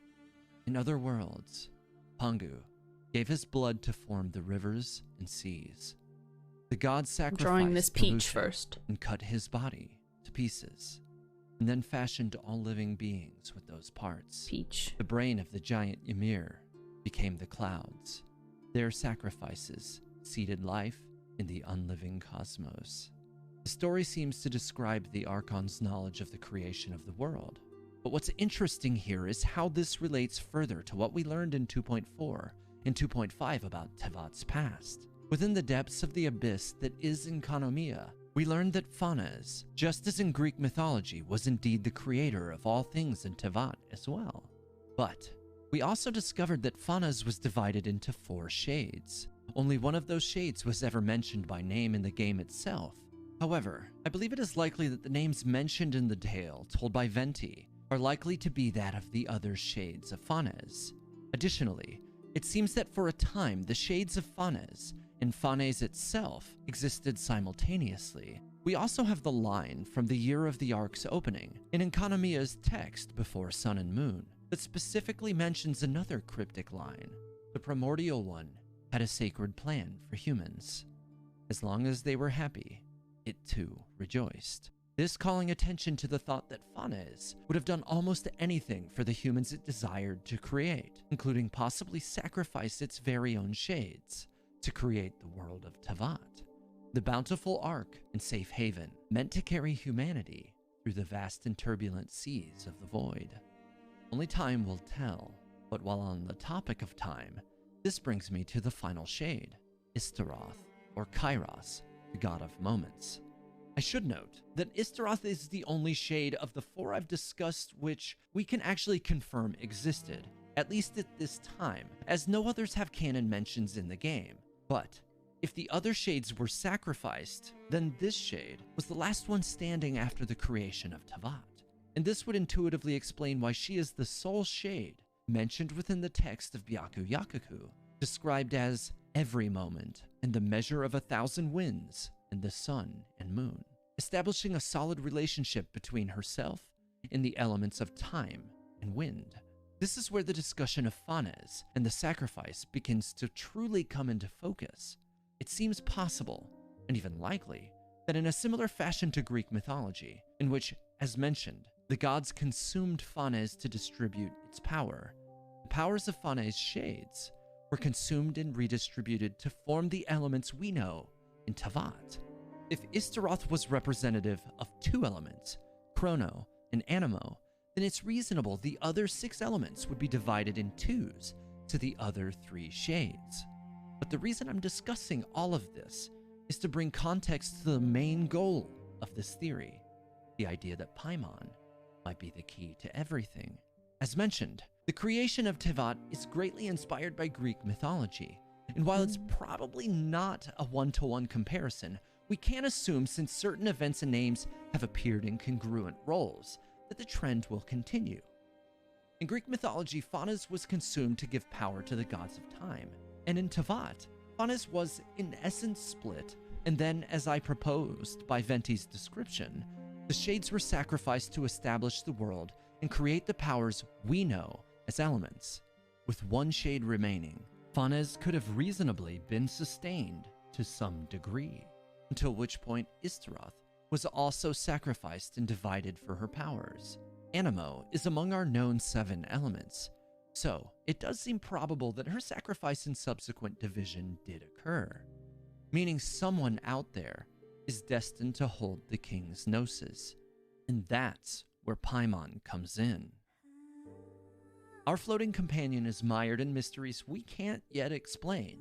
First and foremost, however, is her rather convenient first encounter with the traveler. Why was she out there in the water to be fished up and rescued to begin with?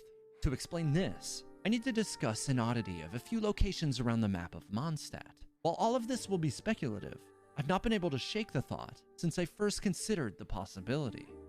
The symbology on this altar suggests that they represent a deep importance within Tevat that is yet to be explained, like so many other things. They're certainly not meaningless scenery, simply added for aesthetics. So, what if the reason these are sealed within protected rooms on the Mountain of Dragonspine is because these were the birthplaces of the first gods? Visionless manifestations of the shades, divided powers which would go on to battle for supremacy as archons. Thus far, we've only seen 3 of these altars.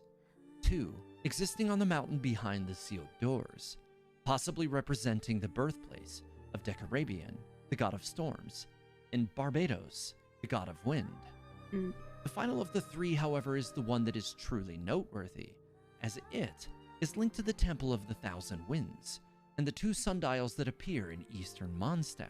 This altar is first encountered when completing the questline that explores the aforementioned sundials, but something akin to a rift, ripple, or wound in time is described there. Most importantly, though, its location is right off the beach where our traveler first fished up our suspicious companion, and is where our entire journey began. Was this the birthplace of a splinter of the power of the God of Moments? And if so, was this splinter Paimon?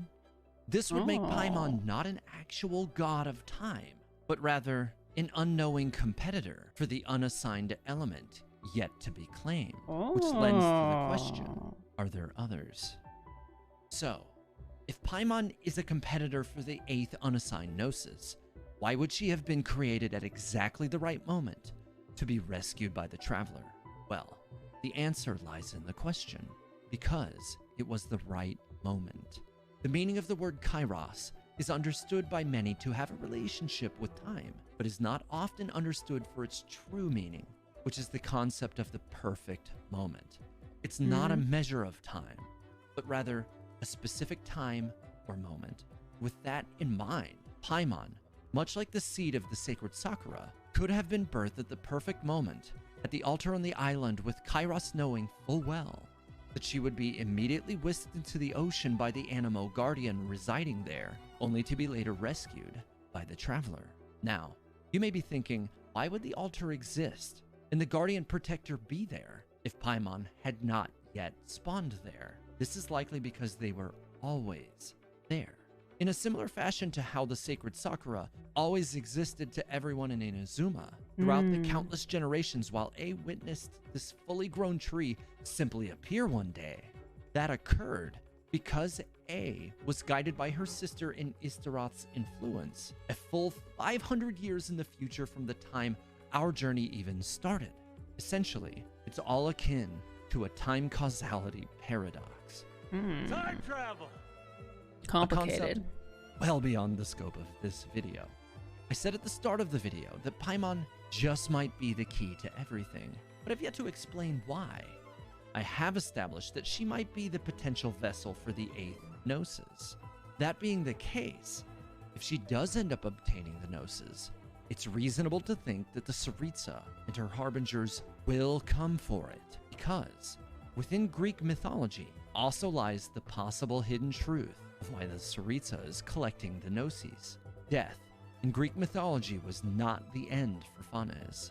The Olympiad god, Zeus, resurrected the creator god. I explained in my previous video that the Olympian gods serve as the inspiration for the structure and the roles of the 7 Archons. So then, it could very well be possible that the reason the Tsaritsa is collecting the Gnosis is because she intends to resurrect Phanes, and together with the creator, reignite the war against the second who came. The war with Celestia that was utterly lost with Phanes in a weakened and divided state upon their arrival. This resurrection, given the probable need for the King's Gnosis in order to see it through, will require someone to ascend and claim the 8th Gnosis before the Tsaritsa can even begin to attempt to harvest her bounty.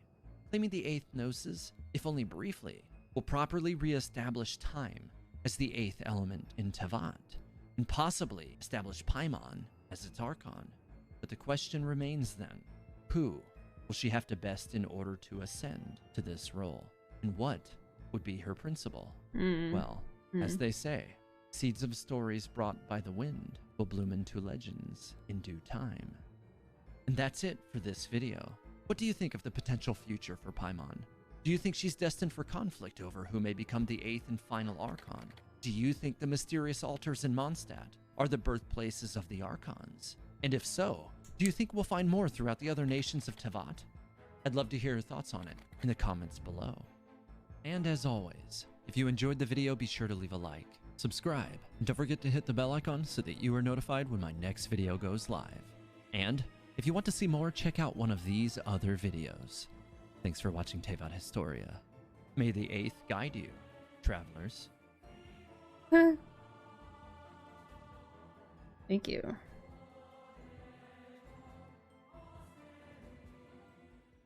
Thanks to Genshin Impact for sponsoring today's episode. Wow, it's been almost a year since I last did a theory on Genshin Impact.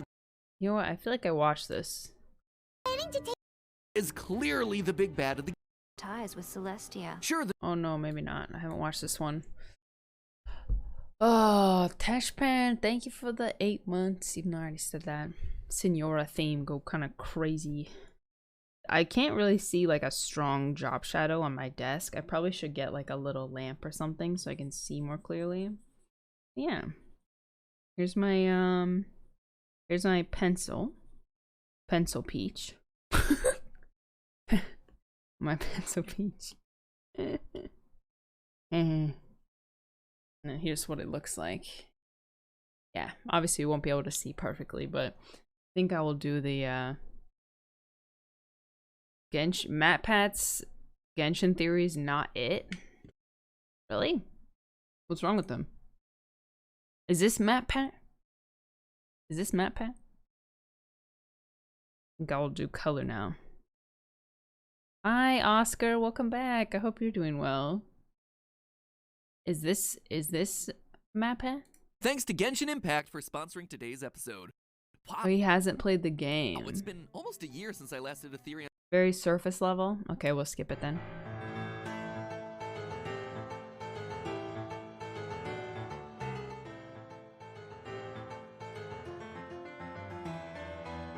Hello besties and welcome to another Genshin theory. 2.7 just got delayed, so that's less content for me to work with for a bit, but I'm honestly okay with that because it gives me more time to catch up on lore from 2.6.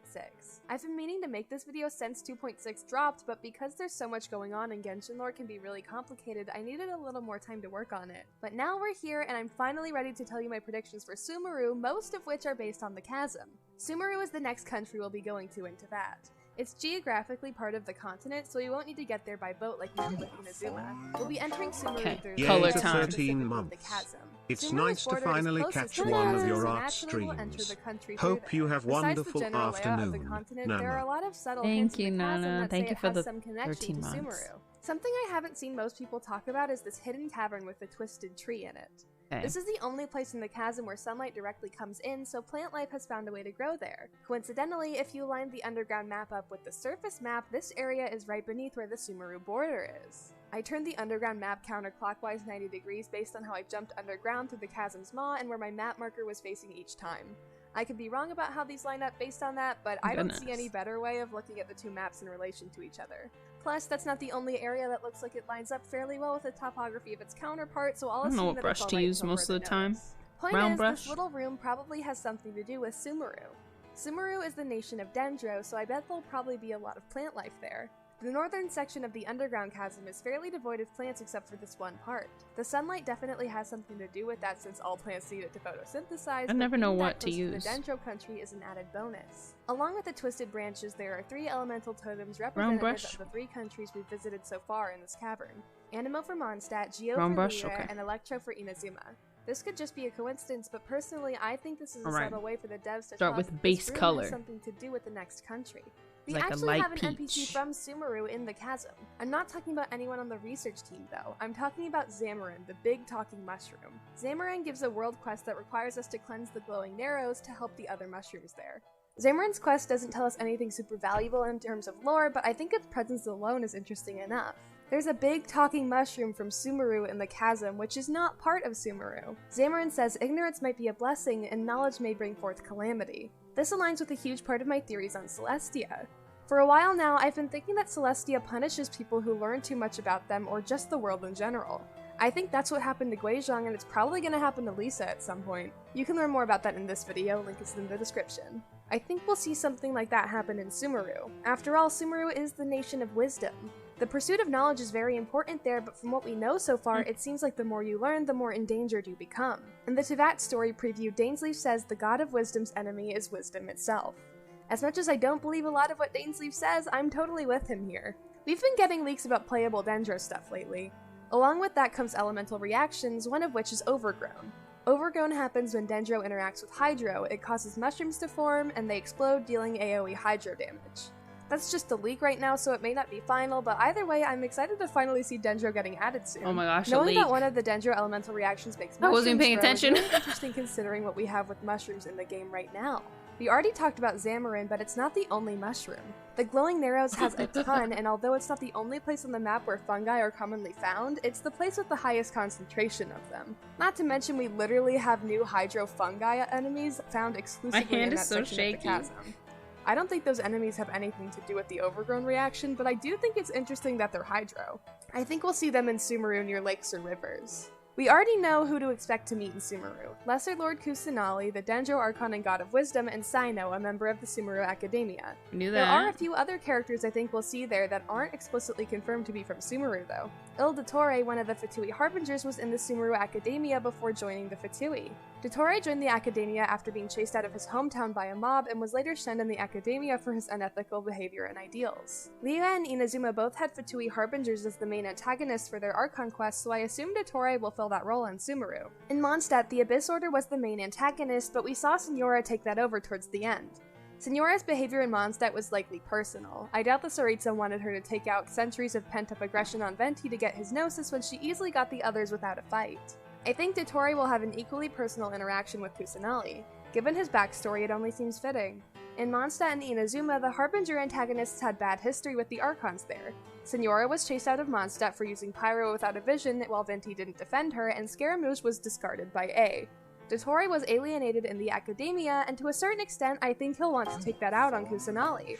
She's the country's Pepits. leader and the god of wisdom, so people will likely see her as the ultimate authority in the academia, even if she doesn't officially have that role. Another character I think we'll hear about in Sumeru is Agedaha. In my opinion, Agedaha is likely originally from Sumeru. Morax found Agedaha in the chasm where we can assume Agedaha was living underground for quite some time. The chasm clearly has ties to Sumeru, we went over some of them earlier. Agedaha is probably one of the sovereigns, and we know that the sovereigns were basically Old Tevat's equivalent of New Tevat's archons. So the sovereigns had their own individual countries. The Hydro sovereigns was probably Inazuma considering what we know about Enkinomiya, and the Geo sovereigns could have been Sumeru. Even though the Geo sovereign was found in Liyue, the current nation of Geo, that's likely just a coincidence. Liyue and Sumeru border each other, and Agedaha was found in the Liyuean location closest to Sumeru. It's plausible that Agedaha accidentally entered Liyue while hiding underground from the Primordial One. After being in hiding for so long, he accidentally ended up in another country and was found by a different god, Morax. Agedaha trusted Morax because they didn't try to kill him like the Primordial One did. But history repeats itself a lot in Genshin, so Agedaha was once again banished to live underground by an entity more powerful than himself. That's probably why Agedaha is so upset about being sealed beneath the Dragon Queller. He's gone through this exact thing before. Morax doesn't know that, so he just does what seems like the best possible solution, even though it only made Agedaha even more volatile. I do think that Agedaha was affected by erosion, and that's why he's so angry now, but he hasn't completely lost his memory, so it's not that bad yet. Agedaha still recognizes Morax after all this time. That anger is probably partially because of reliving past trauma, whether he knows it or not. I think it makes sense for Agedaha to remember being forced underground for the first time because it was such a strong emotional memory. The other thing he remembers is a very strong emotional memory, his friendship with Morax that ended in what he perceived as betrayal. Erosion can make people lose their memories and become impulsive and violent, but we've only seen the latter in Agedaha. Maybe erosion can only take so much of your memory, but you still retain the ones that are really significant to you. In that case, of course, Agedaha remembers the Primordial One forcing him and his fellow sovereigns underground where they suffered for thousands of years. In Agedaha's particular case, it was so bad that he could no longer stay in his own country either on accident or otherwise, and he lost his eyesight. No wonder he was so mad at Morax after what happened with them. But again, Morax didn't and still doesn't know that Agedaha is a sovereign. I doubt they even know what happened to the sovereigns at all. Morax is supposedly our oldest living character at 6,000 years old, but if Agedaha is a sovereign, that makes him way older, so it makes sense that Morax doesn't know. At the end of Zhongli's second story quest, he implies that Agedaha is far older than him, which would really only make sense if Agedaha was a sovereign. But if Agedaha really is from Sumeru and erosion has only partially affected his memories, I wonder if he'll remember Sumeru at all. In Inazuma, almost nobody knows about the sovereigns, but thanks to our trip to Enkinomiya, we do. There are a ton of traces of the Hydro Sovereign in Enkinomiya. It wouldn't surprise me if we saw something similar with Agedaha and Sumeru. With the hints about Sumeru and the chasm, I feel like there will probably be an underground map beneath Sumeru, so maybe we'll get that there. An NPC told us about a festival in Sumeru called the Sabzeruz Festival. It celebrates Lesser Lord Kusanali's birth. In my Conria Revisited series, I talked about how Kusanali's birth may not have been a birth in the traditional sense. It took me like 2 pages on that script to explain, so I'll try to summarize that very quickly here. The previous Dendro Archon, the God of the Woods, died in Conria during the Cataclysm. Kusanali was born immediately following their death and subsequently became the replacement Dendro Archon. I find it hard to believe that a baby was chosen to be the new Dendro Archon, so I don't believe that Kusanali was entirely a new life. Instead, I think she died thousands of years ago, but in her original life she had a Dendro vision. Being a vision holder or allogene, she had the potential to become a god and ascend to Celestia.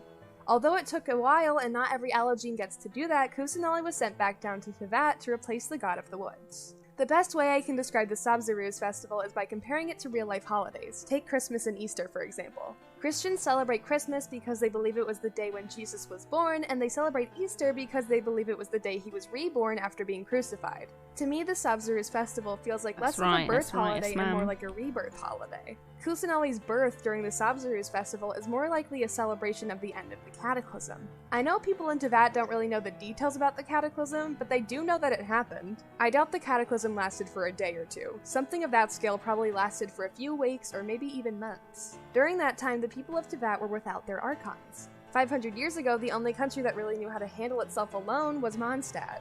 After the Cataclysm, Sumeru was the only country that didn't get to see their Archon return. That was probably really hard on them, so the Sabzeruz festival is there to commemorate getting a new Archon to fill that void. Another thing about the Sabzeruz festival is that it will tell us when the cataclysm happened during the year. I don't think that's extremely relevant information for theories, but at least it'll be interesting to know. In the underground section of the chasm, you can find a shriveled seed in a chest. The description of the seed is a seemingly withered object that seems to, by normal judgment, be a seed. However, it still has a surprising amount of life in it yet. Best not to eat it for now. I think it's worth noting that the game goes out of its way to make it seem like this isn't just a seed. It's referred to as an object that seems to be a seed. So I don't think this is a seed at all.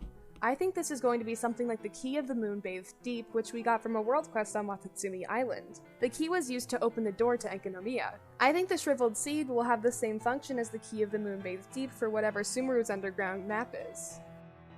With the 2.7 delay, we'll have to wait even longer for Sumeru to come out. But again, I'm okay with that because I feel like I haven't had enough time to catch up on all the lore we have right now. I still feel like I'm missing some pretty big stuff in Enkanomiya, so I'd really like to revisit it at some point during the delay while I have free time. Speaking of free time, forgive me if I have a severe lack of it in the next few weeks. I'm graduating in 2 weeks, and after that I'll be getting ready to move to another state for college. I'm gonna be pretty busy soon, so don't be surprised if I end up missing a week of uploading. But you guys are always very patient and understanding with me when stuff like this comes up, so thank you for continuing to be amazing. Thank you so much for liking, commenting, and subscribing, and I'll see you next time. Bye, besties! Bye, bestie. Thank you for the help. Hi, Dishlings. Sorry for being MIA for a while. She's slowing down. Just got out of a very emotionally abusive relationship and he pulled me away from things that I loved, this stream, but he is now gone and I am now starting the healing process. Love you guys, Imdish Pray. Well, welcome back. Biff, it's good to see you again. Thank you for the 11 months and congratulations. I'm very happy for you. When the first Okay. I'm almost done with the shading, I think, and then I have to do the highlights. Highlights next. And then this peach will really start to pop. And I have to do the drop shadow, but we're getting there. When the first drop of the fake sky quote came, a lot of people were immediately curious. But actually, going back on it, you realize that Genshin's world is filled with fake skies. The Serenity Teapot, Floor 12 of the Abyss, and Enkanomiya Underground has an entire sun and moon cycle, Gotta and let even the peach domains. pop. The concept of the fake sky doesn't really seem all that perplexing, but today I want to investigate what really is behind the fake sky and what its purpose might be. And also, today, I'm proposing that the caricature of Celestia we see in the sky isn't the real Celestia. But before we begin, thank you to Opera GX for sponsoring this video. I'm in disconnect, but if you're brave enough to have Kazuha fan art and your school right next to each other, I'm not stopping you. But anyway, Opera GX has you covered first. Okay. Wow, it's the long sponsor. Let's first theorize on what is the fake sky. Our first ever hint that Tevat Sky isn't real is from the 1.1 event where Skymush reveals the stars in the sky are a gigantic hoax. Interestingly enough, Mona doesn't completely reject the notion either, and given her background in astrology, she says an important detail that supports Skymush's claim. He seemed genuinely shaken, though. I don't think he was lying. I was always taught to talk about the false sky during astrological readings. Could there be more to such phrases than I have been led to believe? The stars in the sky being fake means that the day and night cycle are artificial. This wouldn't be the first time we saw this though, and Enkanomiya's Dainichi Mikoshi and the Serenity Teapot cycles are a good example of this. And additionally, even the opening cutscene of the game shows a day-night cycle inherently different from the game. The night and day cycle of the loading screen is slower than the cycle in-game, meaning that Aether Lumine's old world might be on a similar transition as our own. But while we get subtle ideas that the sky is fake, we don't have any real conclusive evidence about what it could be. The closest we have in hinting about the sky is in the book Before Sun and Moon, which talks about the primordial one using the eggshell it was birthed from to separate the universe and the microcosm of the world. It's possible that this is the fake sky we see surrounding the planet. But we might be able to make some inferences. I believe that the fake sky is a physical barrier that stops interstellar travel unless you have magical means of bypassing it. Consider it something like a background in a movie, where while it seems endless, the actual boundaries of Tevat stop any normal creature from using an airplane or a dragon to fly to the heavens. We only know at least 3 creatures that have descended to Tevat from another world. We know that the Traveler Twins are stars that came to this world and have tried to leave it by assuming a stellar form. This is what we see in the trailer where both the twins fly across Tevat in the form of stars. But there's also a second throne that came to this world that waged war on Celestia. Given a throne is a kind of angel like the primordial one, and the primordial one is also an alien from another world or universe that came to Tevat, we can assume that extraterrestrial creatures have a way of passing through Tevat without any problem. But it's going out of the world that is more difficult. We only have hints of one person that has traveled universes and worlds outside of the realm of Tevat's planet. Alice, or Klee's mother, is the only person who suggests to have been to different kinds of worlds and universes altogether. In the KFC Glider lore, it suggests that she's been to a Genshin equivalent of Earth, and she also tells the story of Aloy, who is from another separate planet and timeline. So if we consider this means that the sky is a physical barrier that keeps the people of Tevat in, and perhaps even outside forces out, but not perfectly. To add to that train of thought, this theory has parallels with other worlds and realms that we've been to. The Spiral Abyss and domains require portals to travel into. On the other hand, cracks in Tevat's surface world are what connects it to the underground world of the Abyss, as said in Tartaglia's story. Enkanomiya also works the same way, where we fall through the opening connecting to the realm of Enkanomiya. But Enkanomiya's sky in all totality is a physical barrier as well because it's underground. So to that I ask, if the world's sky is a physical barrier, what's above it? Regardless of the sky being a physical barrier or not, it's more important to consider what are the things beyond the fake sky. I speculate several answers to this. First is that beyond the fake sky are the constellations. These are the constellations astrologers read. Constellations may be physical stars that reside beyond Tevat's star system. In the 1.1 event, we are aware that the meteorite was from someone's constellation that fell off, which means that a person's fate is dictated by a constellation in the known universe somewhere, and it can be searched for. The true constellations that we have in Tevat's universe may also only be connected to the residents of Tevat. Aloy, for example, has her constellations as Star of Another World, and while the Traveler might be a good contradiction to this assumption, the Traveler themselves are stars, and their constellation material, instead of being known as Stella Fortuna, are instead called memories. Memories that bear the symbol of the Primogem. The Primogem are known as primordial crystalline gems that are beyond the mundane world, shined with the condensed hopes and dreams of universes that once were, connecting them further with the Traveler's past. But the second thing that might be beyond the fake sky are the real moons. In Genshin, we have several depictions of moons, each with varying levels of closeness to Tevat. The Spiral Abyss has its own moon, and we see one depicted in Lumine's trailer as she witnessed the cataclysm. This might just be one moon, but then we have the moon in Tevat's star system. On a side note, I think it's interesting that Conria is considered an underground world, but the Spiral Abyss and the cataclysm hint that the moon is massive in this shot. Makes you think, huh? To follow that the moon is also fake, we have a mural in Surumi Island that speaks of the moon's fake light. Trivia et notae estis luminibus lunae, which when you put in Google Translate says something along the lines of the bastard moon or the fake light. I can't really say for certain though, because I don't have any idea how to speak Latin. But to add to that, the multiple moons concept is furthered by an old Liyuan legend called the Moonlit Bamboo Forest. Long ago, 3 bright moons once hung high in the night sky. These 3 moons were sisters, their years numbering more than that of the Geo-Archon, and their year of birth dating before the very bedrock upon which Liyue Harbor now rests. They navigated the heavens above in their silver carriage, alternating with one another thrice a month. If the rain was not promptly passed from one sister to the next, a terrible disaster would occur that very day. Peach. The 3 sisters shared an equal affection for their one and true love, much like the affection they shared for one another. But this was all before the world was smashed against the tides of great calamity. The 3 sisters of the night turned against one another, leading to their eternal parting by death. Only one of their pale corpses now remains, ever shedding its cold light. If this story is true, and there does exist one true moon amidst all of this, I don't doubt it's behind the fake sky as the real astrological body that dictates the time passage in Tevat. But the third one that I propose is beyond the fake sky, is the existence of the realm of the gods. Peach. Here's something interesting that I did for this video. I made an EU account and tried to get some footage of the Dvalin boss fight, and I realized that in the fight, we're very high up, but the sky looks empty, as opposed to what we see in the opening cutscene and the loading screen. It begs the question of, how high up are we? And if Dvalin can reach this height, can he theoretically make the trip all the way to Celestia? Because Celestia doesn't look that high up either. In the opening cutscenes, we see bits and pieces of marble pillars suspended in the sky. These are white platforms and structures scattered all about. If you've ever done the Skyfrost Nail quest, you'll see marble structures also surround the Skyfrost Nail when it ascends, mirroring the opening cutscene.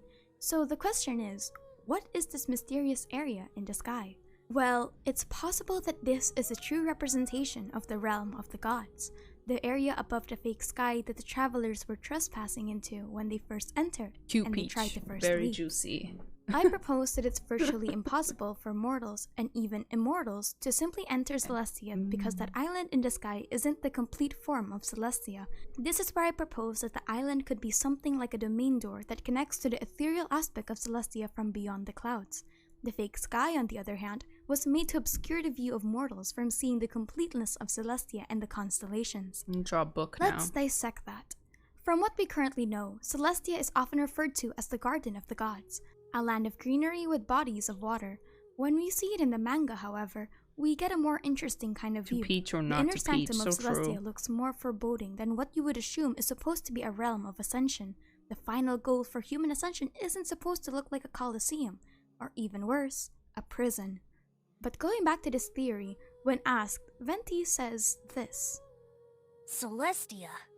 There's I'm no not sure musty even I could fly shading. that It's far. true. Well, it's In okay. any case, the water there tastes foul, and the fruit is bland. You know what that means? No cider. Oh. In that case, I wouldn't go there even if I was invited. Venti is by Oh. no means the best source of information given that he has no reason to be truthful to the traveler. It's also possible that Venti is just referring to himself here, which means he's not considering asking the Valen to take him to Celestia in the first place. Maybe Venti just doesn't have the initial energy to get there either. But given Celestia stands as a strict and foreboding entity, I think the second part of Venti's quote is what connects it further. Maybe access to the real Celestia isn't allowed without this great invitation. Maybe you need a kind of connection with Celestia to begin with to establish divinity. Perhaps this is the true purpose of bringing all the 7 gnosis together, establishing a doorway to divinity by connecting the Archon's strongest means of resonance with Celestia. Even Dainsleif hints that the gnosis are the doorway to divinity in his cutscene. But speaking of gnosis, this actually connects well with Gnosticism. Genshin's Archon system is based well in Gnosticism, so we can draw parallels from there. What I'm interested in is the concept of the material world and the fake god. According to Gnosticism, the physical world of which humanity resides in is considered flawed, but metaphorically above that flawed physical world is a region of light, occupied by spiritual beings such as Aeons and Archons. Plemora is what that metaphorically above region is. In Genshin, however, Plemora in this case might not be metaphorically above the physical world, but instead spatially, a realm of the gods that exists in a separate dimension above humanity. It is in this realm that the Primordial One and the other demon gods reside in, or even the Sustainer herself and the other shades. Maybe even the real stars and constellations reside there, protected or at least sealed separately from humanity through the fake sky. By using the fake sky, humanity doesn't question the existence of the gods. If humanity can see the island, they will believe that the gods are real. But that island gives humanity a false sense of power. If the island is visible, surely humanity would feel like gods are equal to them. If the gods only resided in an island, humanity could lull themselves into a false sense of security, thinking that entering the Garden of the Gods is easy. I mean, that's exactly what happened in the Prayers artifact set. Humanity grew arrogant and tried to enter the Garden of the Gods. But to end this all off, here's something interesting. When Scaramouche talks about the fake sky, the traveler doesn't say anything about it, even when Mona already begins talking. While the traveler is voiceless to us players, they are very vocal in universe, so I wonder if them not reacting to that means that they already knew and just didn't want to give anything away to a Fatui Harbinger. Goodness, I took me the mean, whole time they to must just have do known the if they shape. came from a different planet, right? They themselves are stars. The skies here are full of stars, but they aren't the same as the ones back home. I wonder if the fates of people from Tevat are also related to their constellations. But yes, that's all for today. What do you think is beyond the fake sky? What's even up there, or is there nothing at all? But nevertheless, thank you to Upper GX for sponsoring this video. My name is Aster, and thank you for chilling with me. This theory video will explain who exactly holds the King Gnosis in the game of Genshin Impact. I will also connect the numerous breadcrumbs left by MiHoYo to explain the identities of the pawn, rooks, bishops, knights, and even the colors of chess. I covered the chess theory before way back in February. Fast forward 8 months, I realized that video is vastly outdated. So I decided to revisit this topic with new perception and information. You've probably seen or heard about the Raiden Shogun is the king theory. Although this speculation is very interesting, there are many issues with this concept. The basic idea is that if you read the elements on the loading screen from right to left, the Electro Archon should be represented by the king, with the final rook being the 8th element, which is currently undisclosed. Amazing concept, but again, we know things are never so simple in MiHoYo games. Let's pinpoint the problems with this theory so that I can provide an alternative possibility that explains the identity of all the pieces in chess. It is speculated that the 8th element is the unknown power that is associated with Dainsleif. The problem arises when we go back to Dainsleif's dialogue from the Travail trailer. This unknown power from beyond is not associated with the gods of Tevat. Since this power does not originate from this world, the representation of this unknown element being the second rook doesn't make sense. If it does exist on the chessboard, it should be on the opposing side. But for a moment, let's pretend that the 8th element does exist as the second rook. This effectively makes the Electro-Gnosis the king, which creates another problem within the fundamental rules of chess. The pawn cannot promote into the king, which means besides Raiden Shogun herself, no one can utilize the Electro element. We already know this is not the case since many characters with or without visions can still utilize the power of Electro. And when we consider the rules of chess, when the king falls, the game ends. So who represents the individual pieces? What is the 8th element? And is there a hidden meaning behind the loading screen? Let's begin by figuring out the identity of the pawn. Many people believe that the pawn are the vision holders, also known as the allogenes, individuals who are gifted with the possibility of ascension into godhood. But even this has problems when put up against the context of the pawn within chess. The fact of the matter is that vision holders don't have a choice of selection, unlike the pawn, which can promote into any piece it desires. Allogenes are given a vision regardless of their preference, and they seem to activate at random. Upon receiving her vision, Noelle claims that she feels dejected because she obtained the Geo vision rather than the Animo vision. Kaching's vision was practically forced upon her against her will. She even tries to destroy the damn thing several times. Even Kazuha, who was in possession of his friend's Electrovision, could not activate it at will. It only activates temporarily, only to revert back to an empty shell. Now, aside from this problem, even the description of ascension to godhood is highly suspicious. As I previously mentioned in this video, it is my belief that the idea of ascension to godhood has some concerns. I believe that everything is a lie created by Celestia to monitor the allogenes and hinder them from understanding the true nature of this world. With these points, the most viable choice for the pawn should be the Traveler. Unlike the allogenes, the Traveler is given a choice. By resonating with the statue of the Seven, they mimic the skill sets and even the playstyle of its respective Archon. They essentially become a mini Archon themselves. The game further hints why the pawn is the Traveler. When the current Raiden Shogun initially gave up her Gnosis to Yae, she mentions, "You understand the value of Gnosis. Even if you sold it, I trust that you would have exchanged it for something of equal value." We know that at the end of Inazuma Archon Quest, Yae does in fact exchange the Electro Gnosis for the life of the Traveler. The value of the Traveler is equal to a Gnosis, reflecting the true worth of the pawn.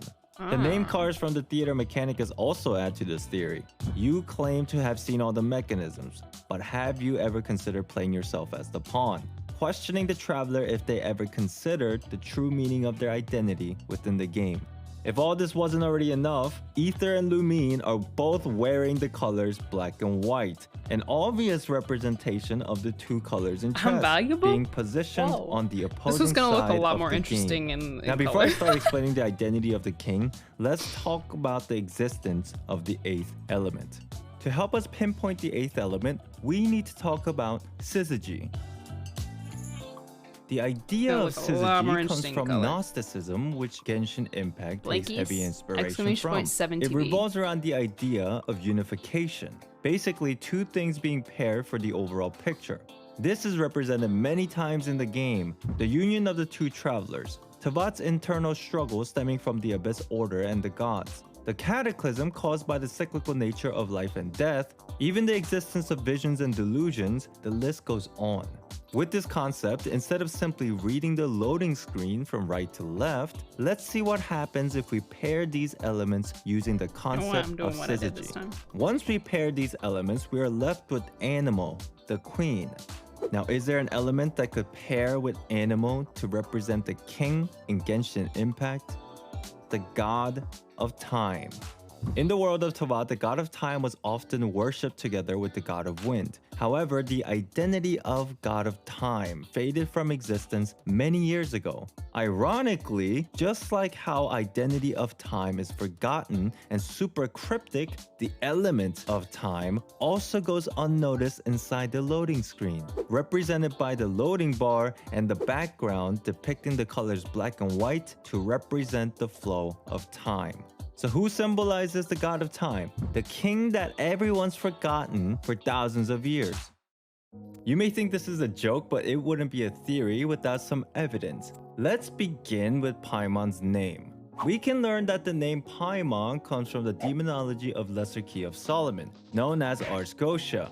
The term Ars Gotia refers to the evocation or summoning of demons. It is my speculation that the entities with these demon names are the gods that were victorious after the Archon War. Basically, the end of the Archon War signaling the beginning of their archonship.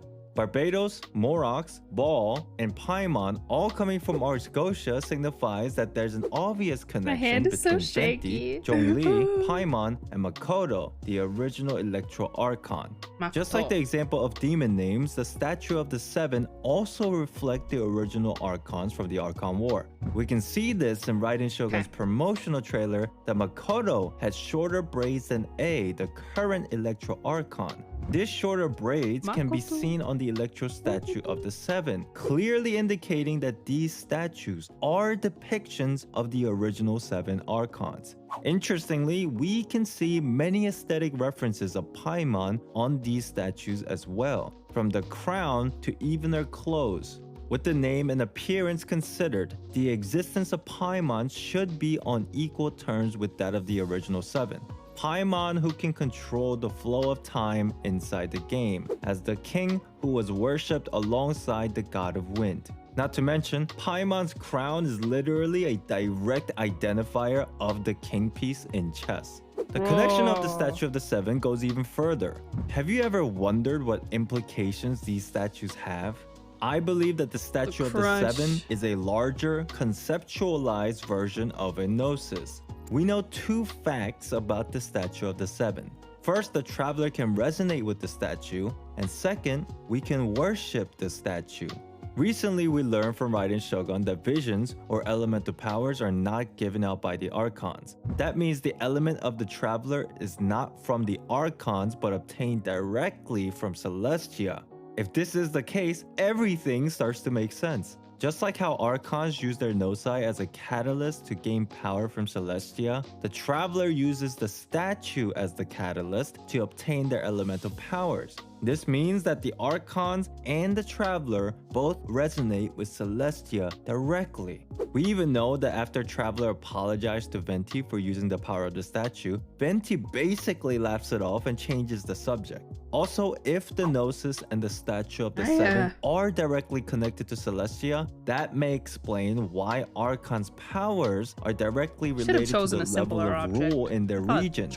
As people worship the statue, the power is transferred to the Gnosis, with Celestia being the main hub.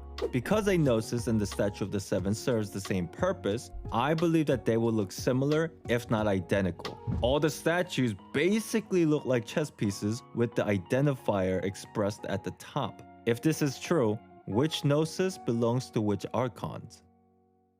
If the statue of the seven is the direct representation of a gnosis, we can come to simple conclusions. The animal statue symbolizing the queen, the geo statue indicating a rook, and the electro statue depicting a bishop. But what about the others? While I was staring at a wall for hours trying to answer this question, I came across an interesting idea from a user named Cole Loves You on Twitter. They speculated that the slimes are connected to each respective elemental archons. Out of curiosity, I decided to read each slime's backstory to see if there were any direct connections to the archons. What I found was shocking.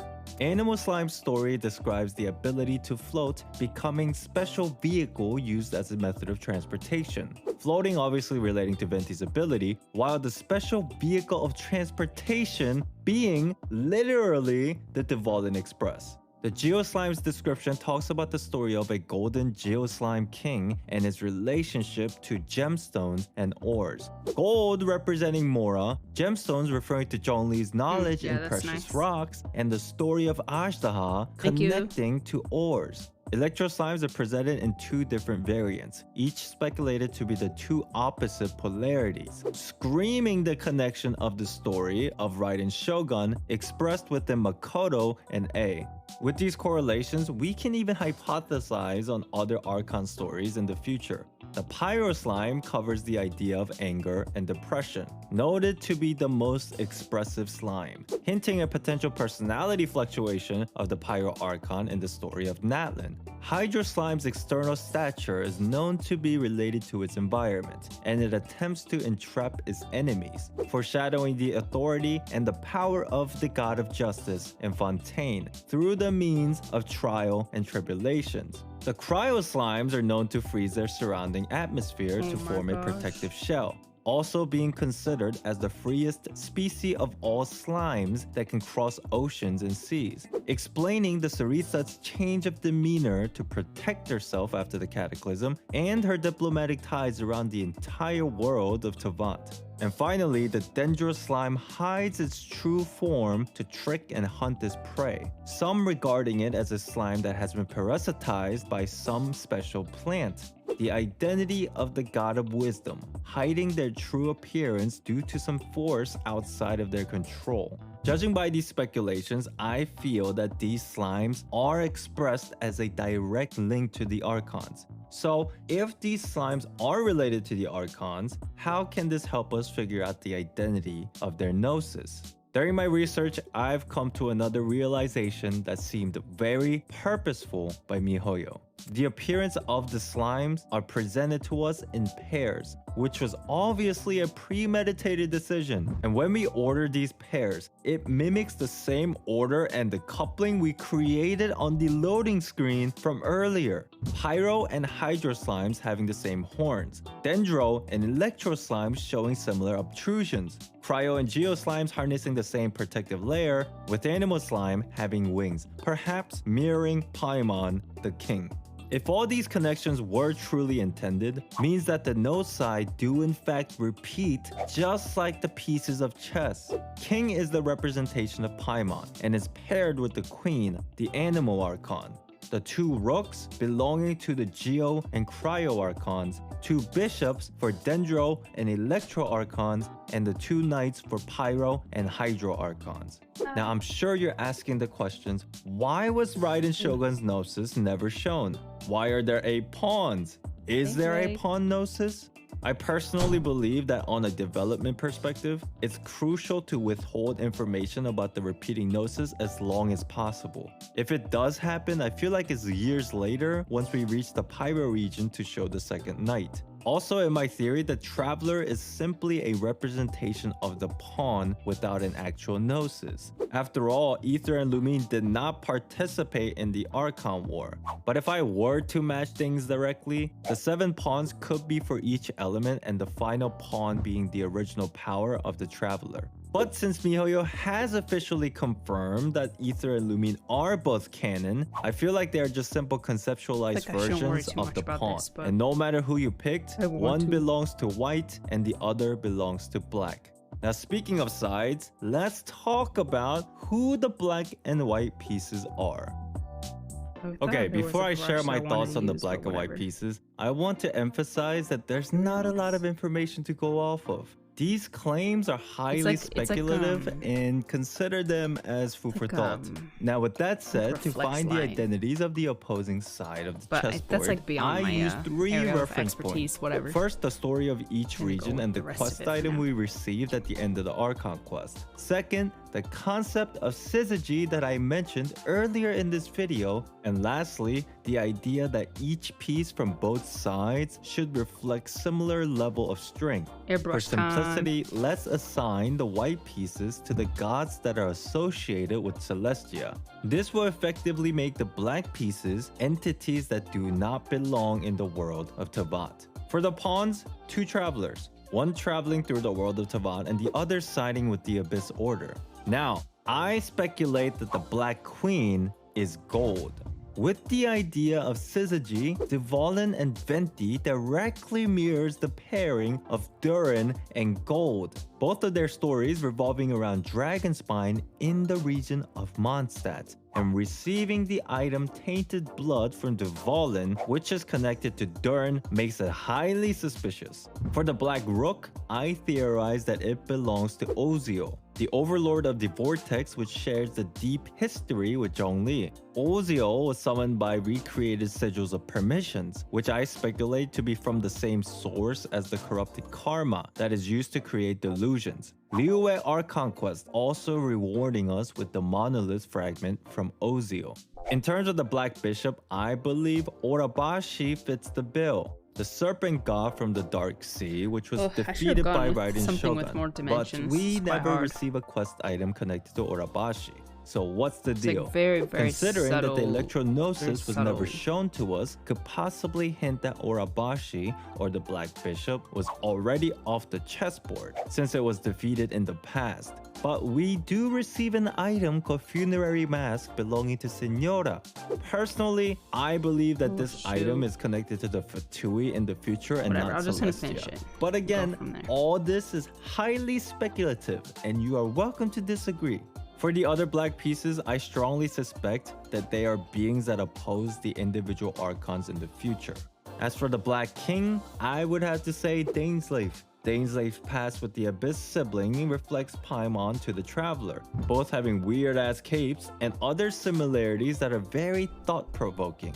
Paimon being the god of time, and Dainsleif having the unknown power from beyond. But hold on a minute, what's the deal with Saritsa? If this is in fact all the game of chess, how can she be taking out the chess pieces that are on the same side? The explanation is simple. The less pieces that exist on the board, the more vulnerable the player becomes. But because she can't physically take out the pieces from the same side, this act of sabotaging and sandbagging is done through the Harbingers, the ones who are empowered by delusions. Delusions which are created from the same corrupted karma that is associated with the other side. In a sense, maybe Senora is the Black Bishop instead of Orabashi. We did get the Funerary Mask at the end of Inazuma, and she didn't have a vision, meaning she's not connected to Celestia. Her power of flames coming from when she was the Crimson Witch, and her cryo powers coming from her delusion.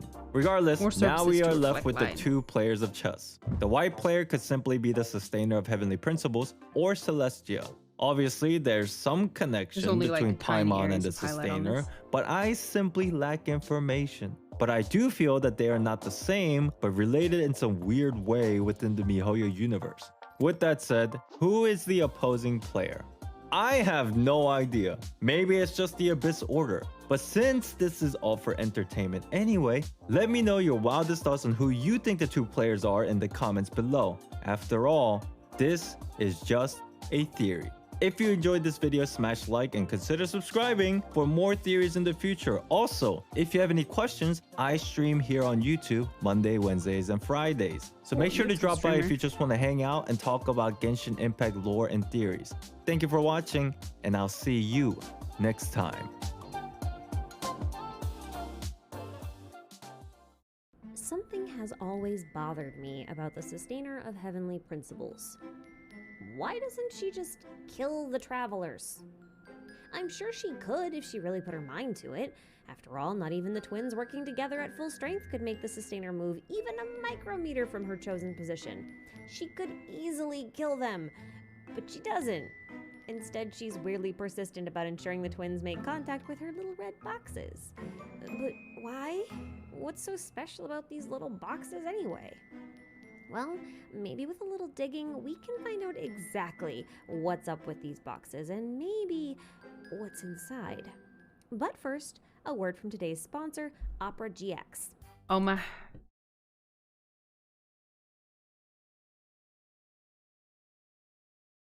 A quick disclaimer before we begin.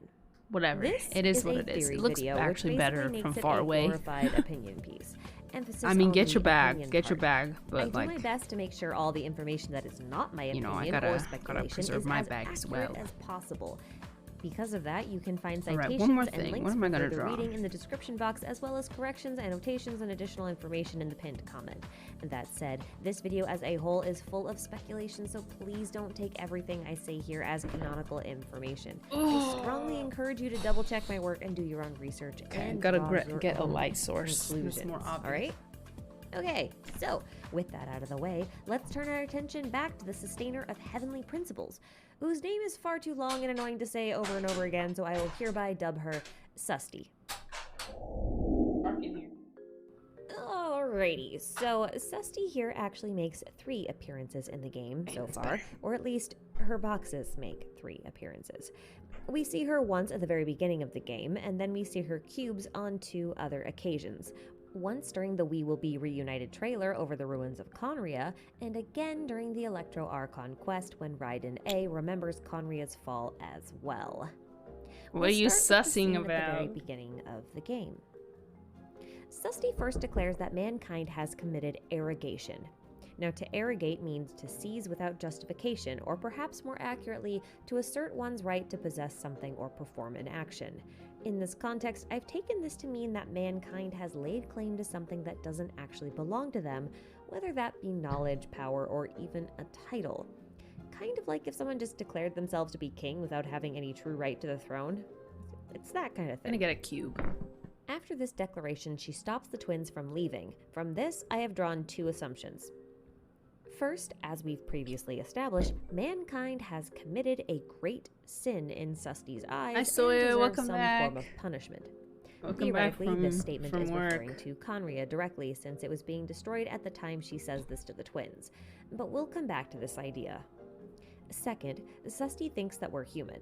See, Susty. if Susty recognized us as gods properly, then Get your there head would be pat, no Lila. need to stop us from leaving Tavad. But if we're humans, she might have a problem with us leaving the realm of white. her control. Background's All that said, black. Okay. I guess the real question is, what exactly was this arrogation?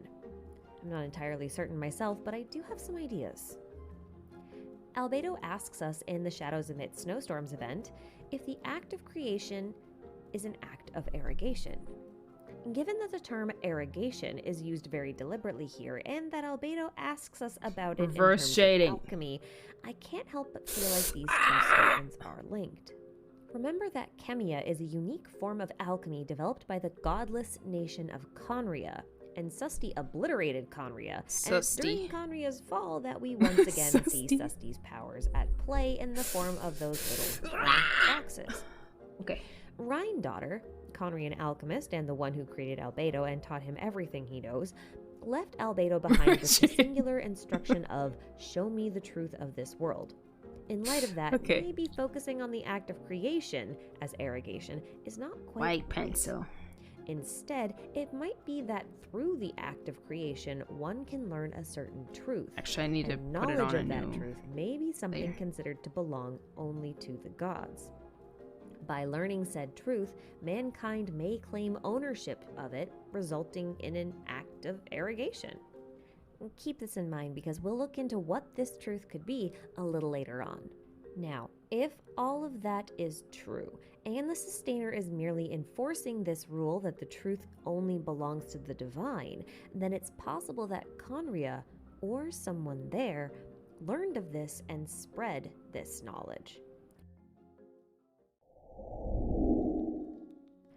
So, what's all this got to do with the little red boxes? I want to reiterate the fact that Susti herself hasn't actually killed anyone. At least not on screen and not that we've Susti seen. doing, man. So I'm kind of wondering if killing goes against her title and responsibilities as a sustainer. But that might be a bit of a reach. Susti's methods appear to be more control and contain than seek and destroy, at least when it comes to human life. In my effort to try and figure out what exactly Susti was trying to do with Conria, I spent way too much time staring at Conria's fall, looking for anything that could give me some insight. And then I had a realization. If Susti's goal or responsibility is to contain things, then those boxes must be containers, which sounds really obvious now that I say it out loud. So riddle me this. When a disaster is headed for a city, what generally happens to the people? You know what I should do Answer? instead of doing this is I They should are use an eraser. evacuated. So what's in the box? People. Well, more specifically, the souls. I should use an eraser. Let me explain. For the longest time, theorists have assumed that hilichurls are in fact people turned into monsters. They have a language, tribes, different cultures based on region, relationships, Use a pencil and more. eraser. Plus, they're very humanoid in comparison to our other monster-based enemy types. Now here's the thing. Hilichurls have existed for thousands of years, and no one has ever explained where they came from. Many people theorize that they could have been the former people of Conria that were cursed and therefore turned into monsters. But Conria was destroyed a mere 500 years ago. The timeline doesn't add up. However, it adds the up to me. population apparently exploded around 500 years ago, which does line up. That means it's very possible that hilichurls are at least partly made up of people of Conria, while others turned into abysslings. The latter was confirmed, after all, during the We Will Be Reunited quest and, Enkonomiya. But a curse seems kind of weird in context, although I can't quite articulate why. It just never sat right with me, but consider this. Hilichurls lack faces behind their masks. They lack names and identities. They appear to be capped at only a certain level of mental function, which made me wonder. They don't have faces? What if hilichurls are just people who no longer possess ownership of their souls? Yeah, it's messed up 6 ways to Sunday on like 20 different levels, but like, hear me out. If Susti really wanted to ensure that no truth would ever be known to the humans, that's so she would sad. ensure that those who had contact with the truth would never be able to comprehend it. But she doesn't kill them. She traps their souls in a box, allowing their mortal body to continue eking out its life in perfect ignorance. Do I have evidence for this? Yes, absolutely. Oh, you're right, girl. You're right. Watch Susti here when Ether attacks her with his full power. She doesn't block his attack. She doesn't deflect it. She doesn't nullify it. You're telling me that girl at the beginning, her name is Susti? Her cubes capture the ability and then they congregate at one singular cube, which then in turn encapsulates Ether and warps him somewhere. Now look at the symbol on the cube. I know I've called it an eye many times in the past, but it might not be an eye at all. Or at least not just an eye. I'm using the iPad Air. It might actually be a fruit. An Irminsul fruit. Okay, maybe I can't prove this within a shadow of a doubt, but hear me out on this one. This is an image from a mural within the world level ascension domain, within the energy amplifier event domain, and in the 3rd floor of the spiral abyss. It appears to depict a plant of some sort, but every branch or vine ends in the same leaf-shaped symbol with a dot in the center.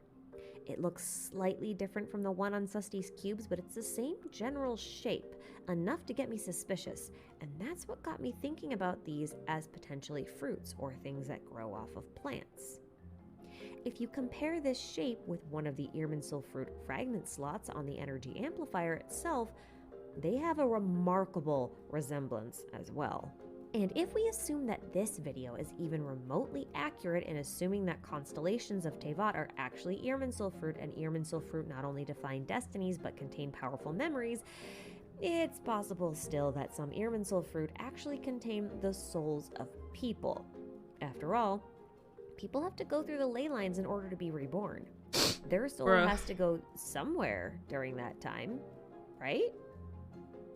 Now, if you've watched my video on Rhine-Daughter, you might remember me talking about how glass blowing could be a metaphor for blowing a soul into the body, as per the Old Testament and the Talmud. Here's what I've done so far. We then concluded that Rhine-Daughter may not have been trying to recreate a human body so much as she was trying to recreate the human soul.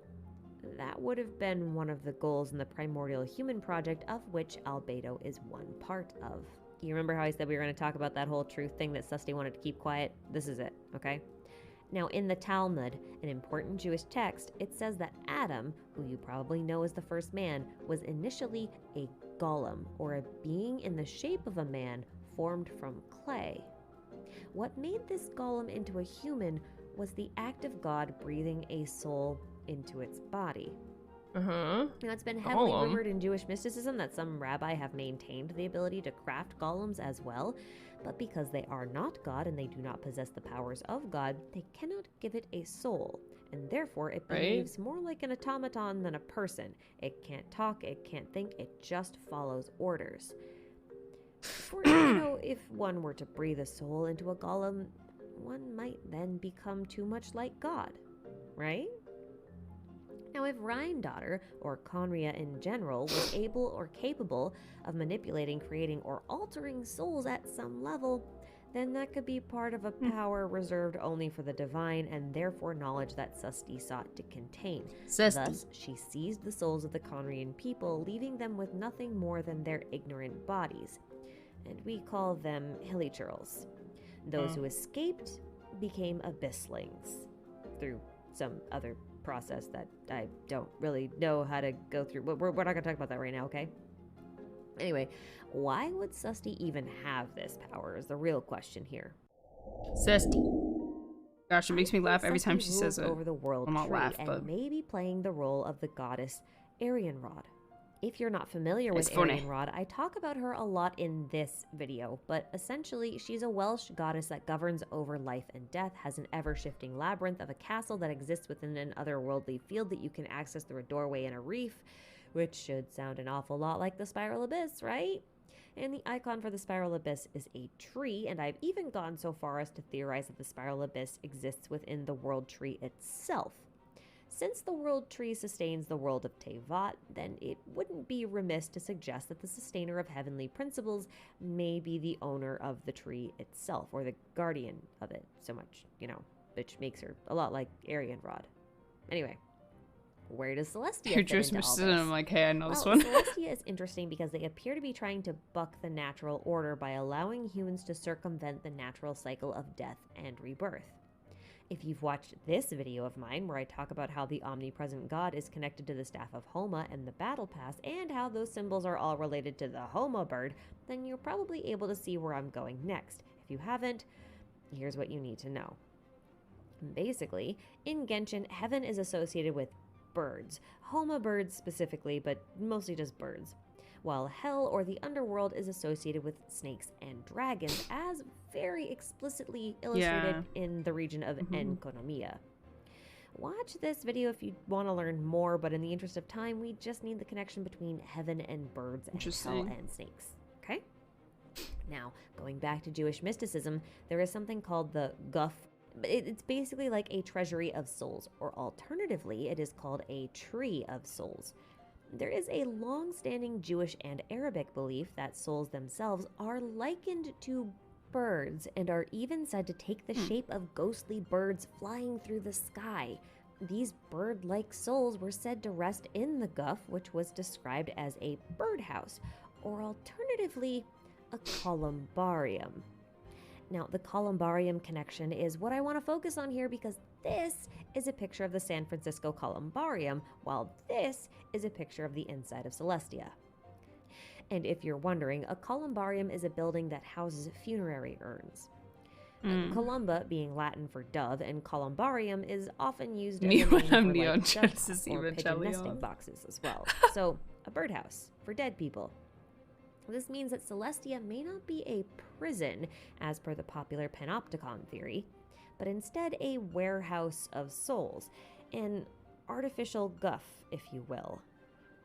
This also kind of explains why Vanessa re-enters the world in the form of a bird and why she was so shocked when she entered Celestia in the first place. Okay. So what did Susty do to the twins at the beginning of the game? I bet you're all still wondering that, aren't you? Well, working under the assumption that the twins are not humans, Let's do this it in may be color safe now. to assume that they do not possess a soul in the typical mortal sense. If that's the case, then Susty may not have been able to contain them at all. When she first captures Lumine in this scene, she examines the cube and her expression changes very slightly. It's possible that this cube was mostly empty.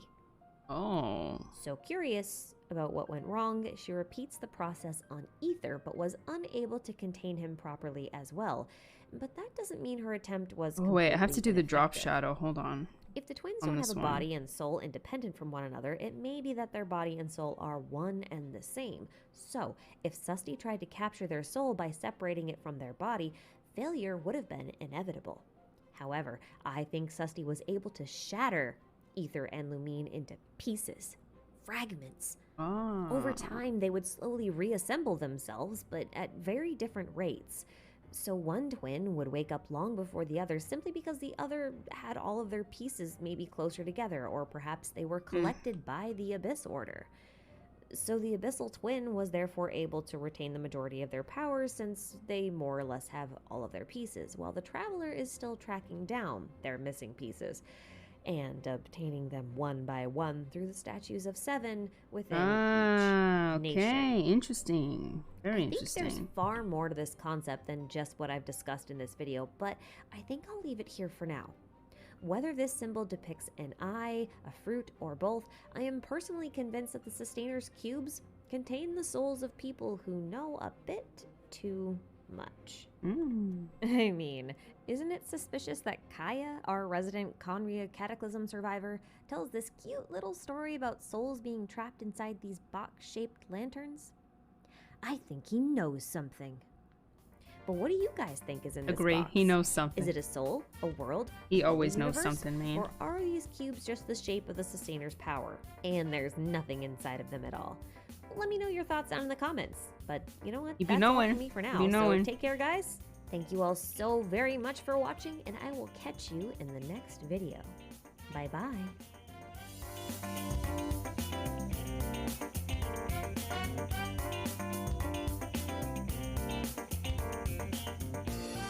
Interesting. I kind of buy that theory. Okay, I think I might be out of videos now. Genshin Impact special program. Alright, I need some mind-numbing stuff. That was all way too... there's a lot of information. Do you guys want continuation of iCarly, or do you want music? Either one is fine while I'm finishing working on this. Do you want DJ Dish, or do you want iCarly? Either one is totally fine. iCarly Pepega. Well, there you go. We'll probably do a music one at some point. We'll do DJ Dish in due time. Promise.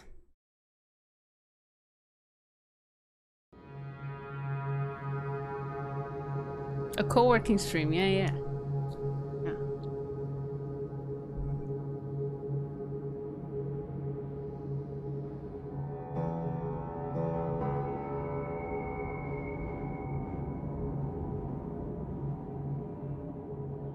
What is this intro, dude?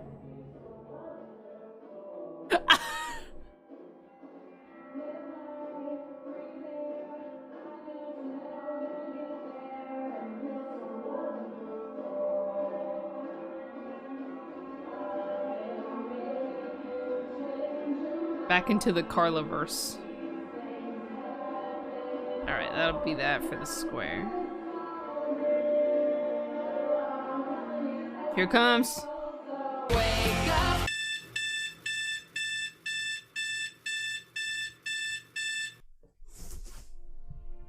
Time for part 2, buddy. Good morning. Did you jump? For those of you who bit. missed our last adventure, here's a brief recap.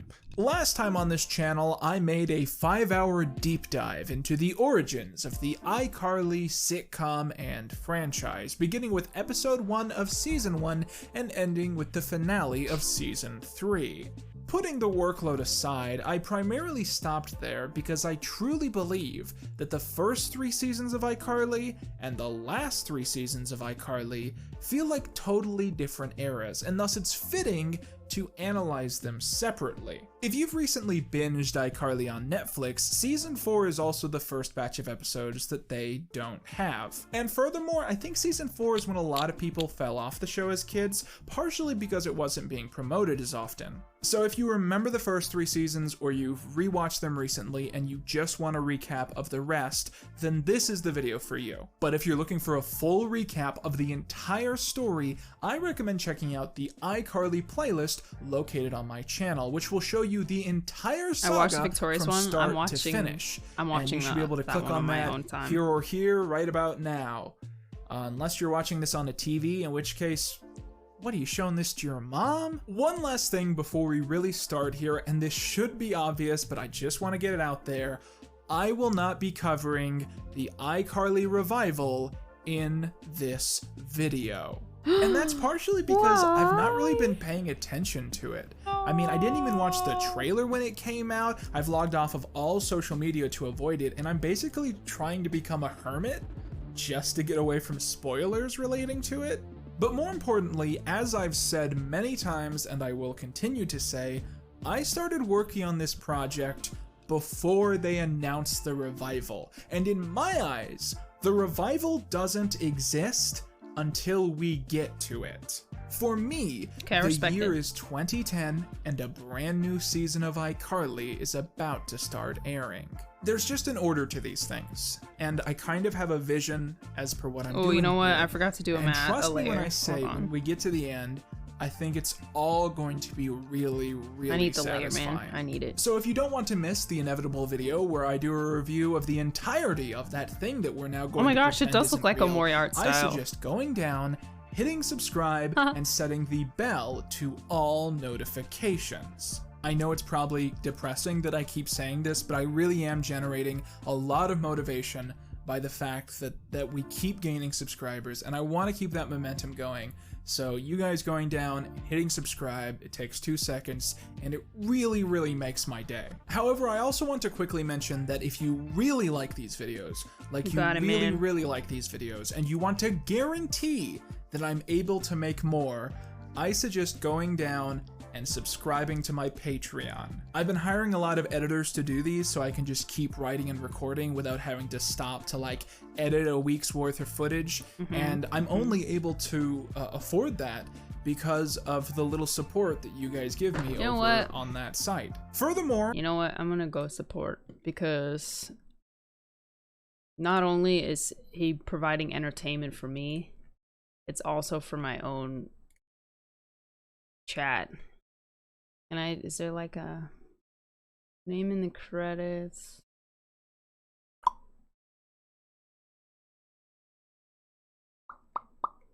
I'm just gonna subscribe, because like I'm literally watching his videos on my stream, like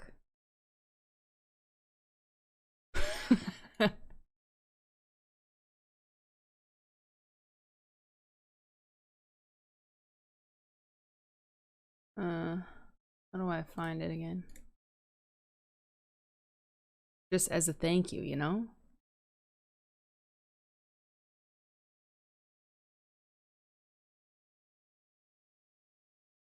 Bro, let me log in. Let me log in. They need my info. They need me to confirm. Yes, that was me. That was me. Verification link expired. Bro. Okay. We're gonna do...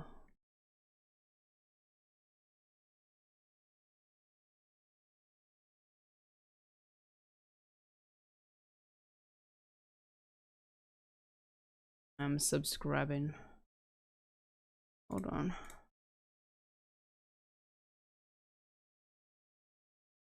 Can't remember my credit card number. Ugh.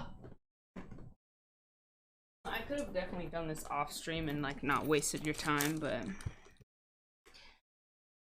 whatever. You trying to raid? No. Why do you ask? Are you ending stream? No. Why do you ask? Because I'm showing my face. Can't believe it.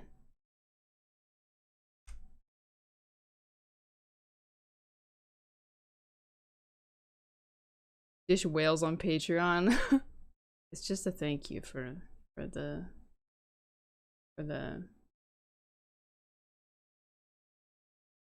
yeah. Okay, done. Subscribed. I feel like it would be kind of lame to keep watching these without and on my stream without supporting at least a little bit. Okay. I have just added a brand new Hey Dish, you want to draw your credit Patreon card with all the stretch numbers goal. on it next? If we get to 2,000 patrons, I will be doing a review of every single Garfield video game ever released. I went ahead and counted Sounds the like a other day, and I nightmare. believe it's around 130 games. So it might be a little bit expensive, and it might take a while to get right. But if you want to support the channel and you Garfield. want to help us eventually reach making that big video, then once again, consider supporting me on Patreon. Just throwing $1 or $2 really helps out with the cause. Anyways, let's go ahead and start off our discussion where we left off before. Seasons 2 and 3 of iCarly are actually a unique case study, because despite airing over the course of 3 years, both seasons were actually one continuous production block, which turned out episodes much faster than they were being released. What's notable about this is that they finished filming the season 3 finale long before it aired, about 10 months beforehand, and after they finished filming, the show took a long production break, which meant that everyone working on the show were randomly given about 9 months off, despite it being at the peak in its popularity. Said break allowed much of the cast to seek out shorter projects during the wait. For instance, around this time was when Jeanette McCurdy filmed the cult classic wrestler film Fred the Movie, and McCurdy and Jerry Trainer also shot a high school video game drama titled Best Player, which wouldn't hit the airwaves for several years. Additionally, Miranda Cosgrove ended up doing voice work on a slightly more obscure film titled Despicable Me. Never heard of it. Anyways, despite all of what I've told you, the actions of the individual cast members is not the most notable thing about this specific production break. Instead, the more interesting topic is what the writers and creators of the show were up to while their most popular creation was effectively on hiatus. And the answer, apparently, was that they began working on a new show with a different cast but a very similar vibe. I'm of course talking about 2010's Victorious, which began airing during iCarly Season 3 and even tied into pre-filmed episodes in pretty clever ways. I could easily make a standalone video talking about Victorious, just breaking down the show and how it's similar to iCarly but secretly totally different in every single way. But the most notable thing about it suddenly coming into existence is that one could argue that Victorious wasn't just designed to be a sister show to iCarly, but also a replacement. You see, it came out around this time that Miranda Cosgrove was planning on taking a break from acting. Not immediately, but certainly soon. Her father had apparently requested that she go to college after high school and have the free time to attend to it properly, and this is something that she wouldn't have had time to do during the hectic production schedule of the show's first 3 seasons. You have to remember that these actors really were just kids, and at some point they had to start planning for their future outside of this silly teen sitcom. Victorious was designed to be the next big thing, and to also be stuck in a narrative time loop to allow it to last forever, with all of the actors on board reportedly being fully prepared for it to outlast iCarly. And because it was also a star vehicle for someone intended to be a future pop star, it's very clear at this point that iCarly was no longer the main interest of the network or the writers, despite being one of the most popular things ever made by Nickelodeon. Yeah. One of the strangest side effects of all this being true is that iCarly Season 4 is easily the most normal season of the show. It has bad episodes and bad parts, but it feels bad in the same way something like Full House feels bad. It's not nearly as mean-spirited or bordering on child abuse, and that's entirely because after Season 3, a good amount of the show's staff left to work on Victorious, a far worse show where their talents were arguably put to better use. I'm gonna justify that statement, okay? Just give me time, please. Another side effect of this is that starting here, every season of iCarly is exceptionally short. For the first 3 seasons of this show, the standard was that every season typically had around 20 to 25 episodes. But at Season 4, that number gets cut in half. Season 4 has 10 episodes, Season 5 has 9 episodes and a bloopers episode, and Season 6 has 13 episodes, one of which being this kind of weird Treehouse of Horror style episode. So altogether, discounting the Treehouse of Horror style episode and the bloopers episode, there are 31 canon episodes of iCarly remaining. For reference, Season 1 of iCarly has 25 episodes, meaning that the first season of iCarly is nearly as long as the total of the final 3 seasons. So this might be a disappointingly short venture for those of you who were completely intoxicated by the absurd length of my first video, but I guess the only way to find out for sure is to go ahead and get started. iCarly Season 4 Episode 1 aired on July the 30th, 2010, barely a month after the Season 3 finale had premiered. Although you would be excused for not remembering it that way, just because the actor suddenly aging a year between stories is certainly kind of distracting. And speaking of aging, the plot of this episode is that Carly is celebrating her birthday, which I believe means that she's 16 or maybe 17, but I'm pretty sure 16. Anyways, the gang get together and throw her a surprise party with all of her friends and loved ones. Freddie, Sam, Spencer, Gibby, that guy from the smoothie shop, like the fully adult man who came to her 16th birthday party. That's normal. Carly notes that this is a lot better than her last birthday, which Spencer apparently royally screwed over by taking her to a petting zoo where a goat— Don't talk about what the goat did! Long story short, Spencer is apparently committed to getting things right this time and does so by making a gummy bear themed lamp for Carly, which he asks Gibby to take up to her room and plug in as a surprise. And you know, the crazy thing is, 65 episodes in, we still haven't seen Carly's room. Which is weird because they mention it constantly, and obviously it's an essential part of her life. It's where she spends most of her time off screen. And that's one of the reasons that this episode was so hyped up. Because this is the first episode in the entire iCarly series where we finally get to see what Carly's room looks like.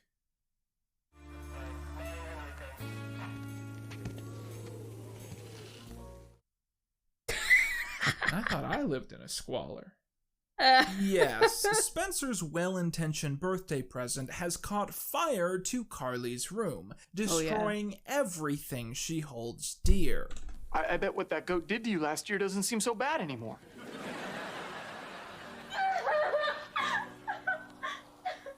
What did the goat do? Spencer, as an insurance representative, look at everything destroyed in the fire and is shocked to learn that an antique watch gifted to them by their great-grandmother is so valuable that he is immediately given a check for $82,000. He intends to use said money to build Carly a brand new room, but sends her off to get a job at the Groovy Smoothie to build the expectation that they're out of money to help repair her room. That night, Spencer has a dozen people over to speed build her a new bedroom, while Carly emotionally struggles over at her new job. Come on, Carly. So your room burned down. Look at the bright side.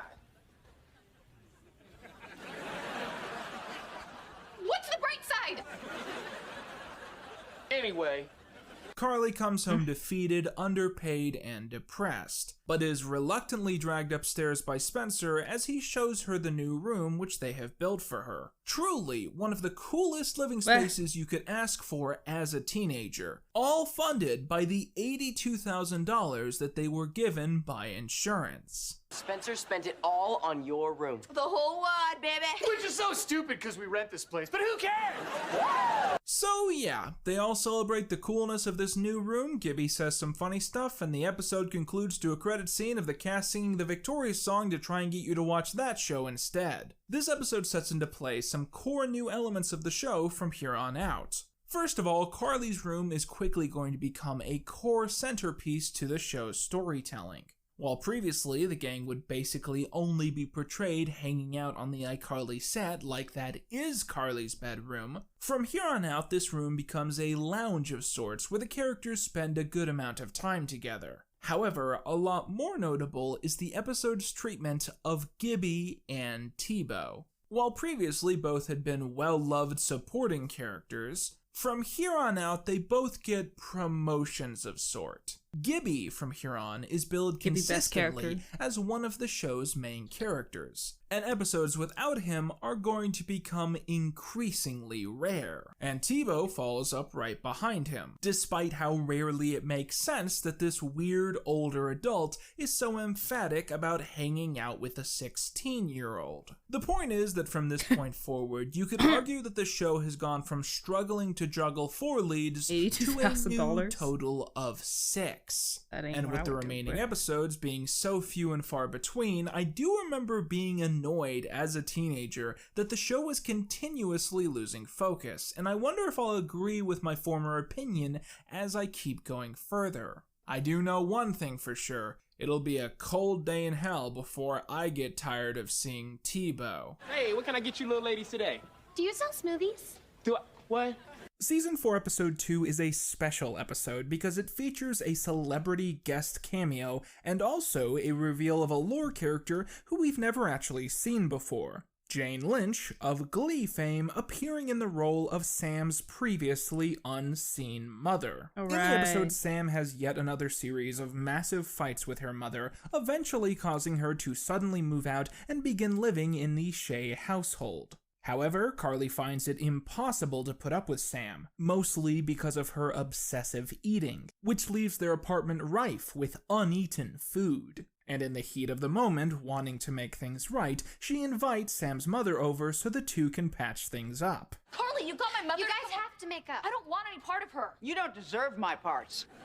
This episode makes me uncomfortable, and in a way that I guess I couldn't ascertain as a teenager, but is very clear to me as an adult. I think the issue at hand is that Sam's mother, by basic definition of everything we know about her character, is an abusive person. She is abusive to Sam, and that has caused Sam to have massive issues in her personality, which causes her to then be abusive to people in her life as well. And I understand that the pretense of dealing with this kind of thing as a teenager is that if you leave your parents, you become homeless. But Sam does not owe her mother anything. No child who is abused by their parents owes said parents anything.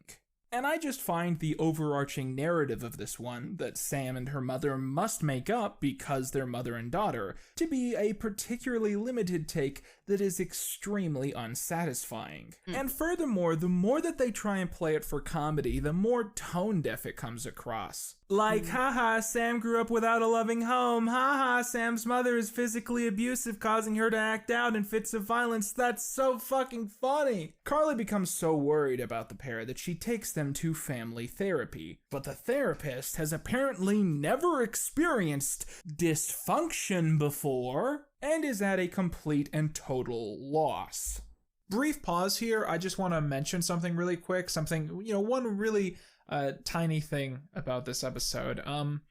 It's funny when you watch a show like this and you actually find yourself getting invested and you take note of the sort of consistent lore and continuity, and then they shuffle writers a little and they make one continuity mistake that still bothers you a lot. Case in point, this piece of dialogue, which happens 15 minutes into the episode when Sam and her mother are at this therapist's office together. You two need to spend some time in the therapy box. It's a new kind of therapy that's a bit unorthodox. Well, that's cool. We're not Jewish. Yes, you are. Sam. Huh? Sam, look at me, Sam. Look at me. You are Jewish. You have mentioned this numerous times. You had a bat mitzvah. You have a Star of David in your locker at school. I didn't know that. You are Jewish. How did she forget that she's Jewish? This comment section is going to be filled with people being like, well, what if Sam was just lying about her religion? Yeah, well, what if she was huffing paint thinner? Anyways, so this therapist decides that he wants to try out a new experimental form of therapy. He locks the pair in solitary confinement. And that's it. He locks them in a closet and begins crying. Your friends are insane. Yes, they are. You are a therapist. Is this your first day on the job? Carly gets locked in the box and the therapist won't let her out either. Soon enough, we learn that Carly is deathly claustrophobic and begins having an intense episode. I remember this making me really uncomfortable. I can't help but notice that she's making goat noises. Is that a coincidence? Or does she have claustrophobia because of the encounter she had with that goat? I don't know, this episode sucks. Meanwhile, in the B-plot, the Groovy Smoothie is suddenly attacked by a hammer-wielding bandit who strikes the store before fleeing in a flash. We soon learn that all the security cameras in the area are busted, as the criminal is infamous for sneaking in beforehand and disabling all of the security cameras in the area. Somehow.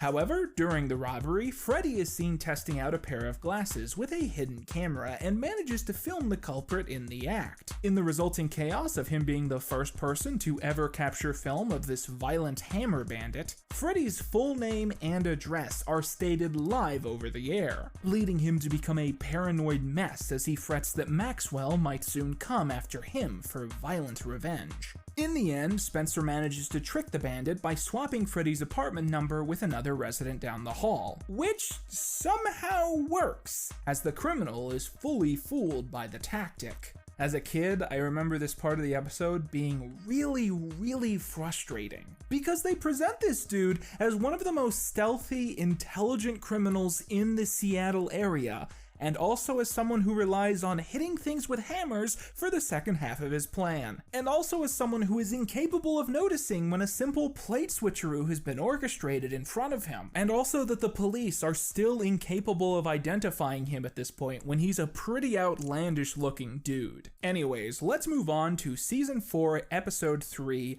I Get Pranky. In the episode, Sam and Freddy are talking about the best pranks they've ever played on people. And Carly admits something. She has never played a prank on someone outside of the iCarly web show. I'm sure it'll happen. When I, meet the right person.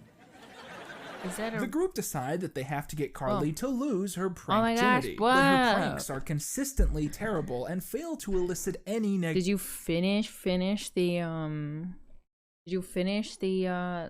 Kirby? Did you finish Kirby? Like actually fully finish it? Welcome readers. Warp. Also, I went back in your VOD and I'm glad that you appreciated the factory theme in Why is Kirby so long smad? I mean, it's good, right? I'm pretty sure it took me like 8 streams to finish it, and that's only playing it like 2 hours per stream though. But yeah, I also didn't do the I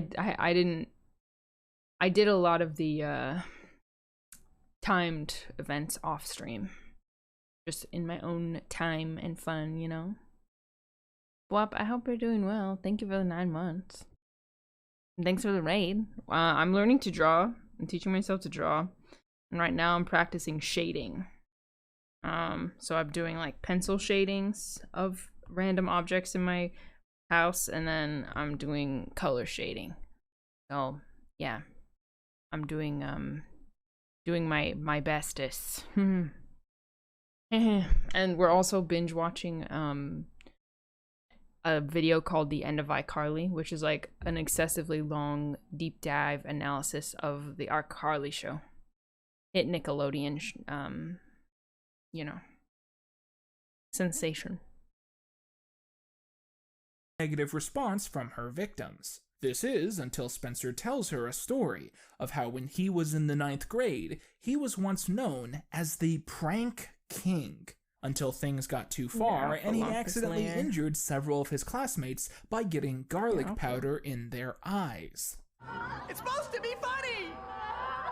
It was just a prank! Carly hears the story, but all she takes away from it is that Spencer can teach her how to do good pranks. Spencer insists that he's quit the game, but after a round of puppy dog eyes, he eventually relents. Shortly thereafter, Carly texts Sam and Freddy and tells them to come to the iCarly studio. There they see a dish tray and a note which claims to be from Neville, telling them that he's left them a treat. That treat seems to be the decapitated head of Carly, before she reveals that it was just a prank bro. After this, we quickly learn that Spencer is now once again addicted to pranks. Carly tries to get him to stop, but he doesn't, and he pranks more people. He gets beat up, he decides not to prank people anymore. This episode is all B-plot. I remember this being a very common thing from here on out. Okay, so there is one part of this episode that actually is super notable, perhaps the most notable thing in the entire season. There's a scene around the middle of the episode where the characters tell Gibby to climb a ladder and then jump from the ceiling, and sure enough, he goes ahead and does that. Wait, we forgot Gibby. Oh yeah. Gibby! Now, for quite a while, this has gone around as kind of a viral meme, often under the title Gibby Dies, entirely exploiting the fact that that fall really looks like it hurt. But a few years ago, the actor that played Gibby revealed that it was all stunt work, it was done by a stunt actor, but that it wasn't acting, because it really did hurt. What? Because that stunt actor was seriously injured in that clip. There's that meme where I fall and die, that fucking Gibby dies. He hits the floor really hard. It's funny. But yeah, that stunt was that guy like broke all his ribs or something. I'm supposed to fall from the ceiling and just hit the ground and get the wind knocked out of me. But dude, that guy hit that fucking ground. Wait, he was actually trying to just assassinate you. Yeah, in the script, he was actually supposed to just fall onto the ground with no safety or anything. No safety, yeah. I'm gonna highly fucking recommend that anyone curious check out the clip on YouTube. This is a brutal fucking stunt fall. Yeah. Holy it's shit. Fucking bad. Ooh. He got like actually Their hurt. faces Did you look have to stop the show because bit. of it? Or the recording? I think he got carried off. We stopped filming. I think that's incredible where you get this take of the man literally killing himself, and that's the one that ends up in the show. That's amazing. If I remember correctly, he was not doing too well. Like that was scary. The WWE doesn't even go that far for realism. The most telling part of this sequence to me is the reaction that the actors give to this dude just hitting the floor. Everyone stiffens up, and Nathan Kress specifically makes this face that I don't think he could have acted. Yeah, that Just looks like this very honest, real. agape look at seeing this man die in front of him. One thing people don't talk about with this scene is this stuntman allegedly fell into an unsafe, unpadded environment and broke a bunch of his ribs. And when they shot the pickup material, I presume a few days later, when they shot that pickup material, They wrote in a joke where Gibby mentions that he broke his ribs. Did you guys hear my ribs crack? And it's like, I'm just trying to imagine the people who made this show That's a sending bit someone mean. to That's a the bit hospital mean. and knowing It's a bit that mean. their actions directly led to someone being seriously hurt and sent to the emergency room. And then kind of just going, well, we're ambivalent to this. Speaking of ambivalence, we're going to skip episode 4 for now because it contains a crime and easily one of the worst things that the cast have done so far. So let's move on to season 4, I know they were laughing episode about it like it 5, was a good thing. The boring wedding one. A fan sends in a V-mail saying that they want to propose to their Just girlfriend another visit to the live emergency on room. It's iCarly. fine, guys. He It's does fine. so, It's just and a she rib. says yes. And What's all the of the problem? iCarly gang are invited to their wedding, It's just with my Carly rib. and Sam being the bridesmaids Wonder if and there's, like, a Freddie wood being the best texture man, causing conflict can with add the to groom's this. brother, who is angry that he was not picked to be the best man. Just watch your back. Internet boy. However, the wedding is suddenly broken off when the bride declares that she has fallen in love with Spencer, someone who has stood in the same room as her for barely an hour at this point. And honestly, babe, I can't blame you. And boy, this one, it keeps going for sure. They just kept filming it. It wasn't my choice. How you like me grabbing your lip? I don't. I know. Carly tries to get the groom to sing a romantic song he wrote about his fiancée, but he's so embarrassed that he pisses himself in front of all of their friends and family. But Carly sings the song herself and saves the wedding. Buy the Miranda Cosgrove album, now available for $29.99. Anyways, I love this season because it's all boring. All these episodes are boring, but they don't make me feel bad, which is an improvement. We're halfway done with the season, by the way. Season 4, episode 6 should be a bit of a salvation for us because it's the first real event episode of the season. And furthermore, it's one of the last episodes in the show's run, which is maybe not. Maybe if I unambiguously had done about an different layers, element I of could do it, but- influencer culture, Actually, which this looks hasn't good. really been properly explored yet. That being web creator conventions and the ways that audience members can interact with creators at said events. I'm of course talking about the classic 2-part episode, I Start a Fan War. At the start of this episode, Carly is at school and ends up crushing on a specific generic boy toy who she sees in the hall. Freddie, showing off his slowly developed sense of maturity, actually flaunts no signs of insecurity about this, nearly encouraging Carly to go after him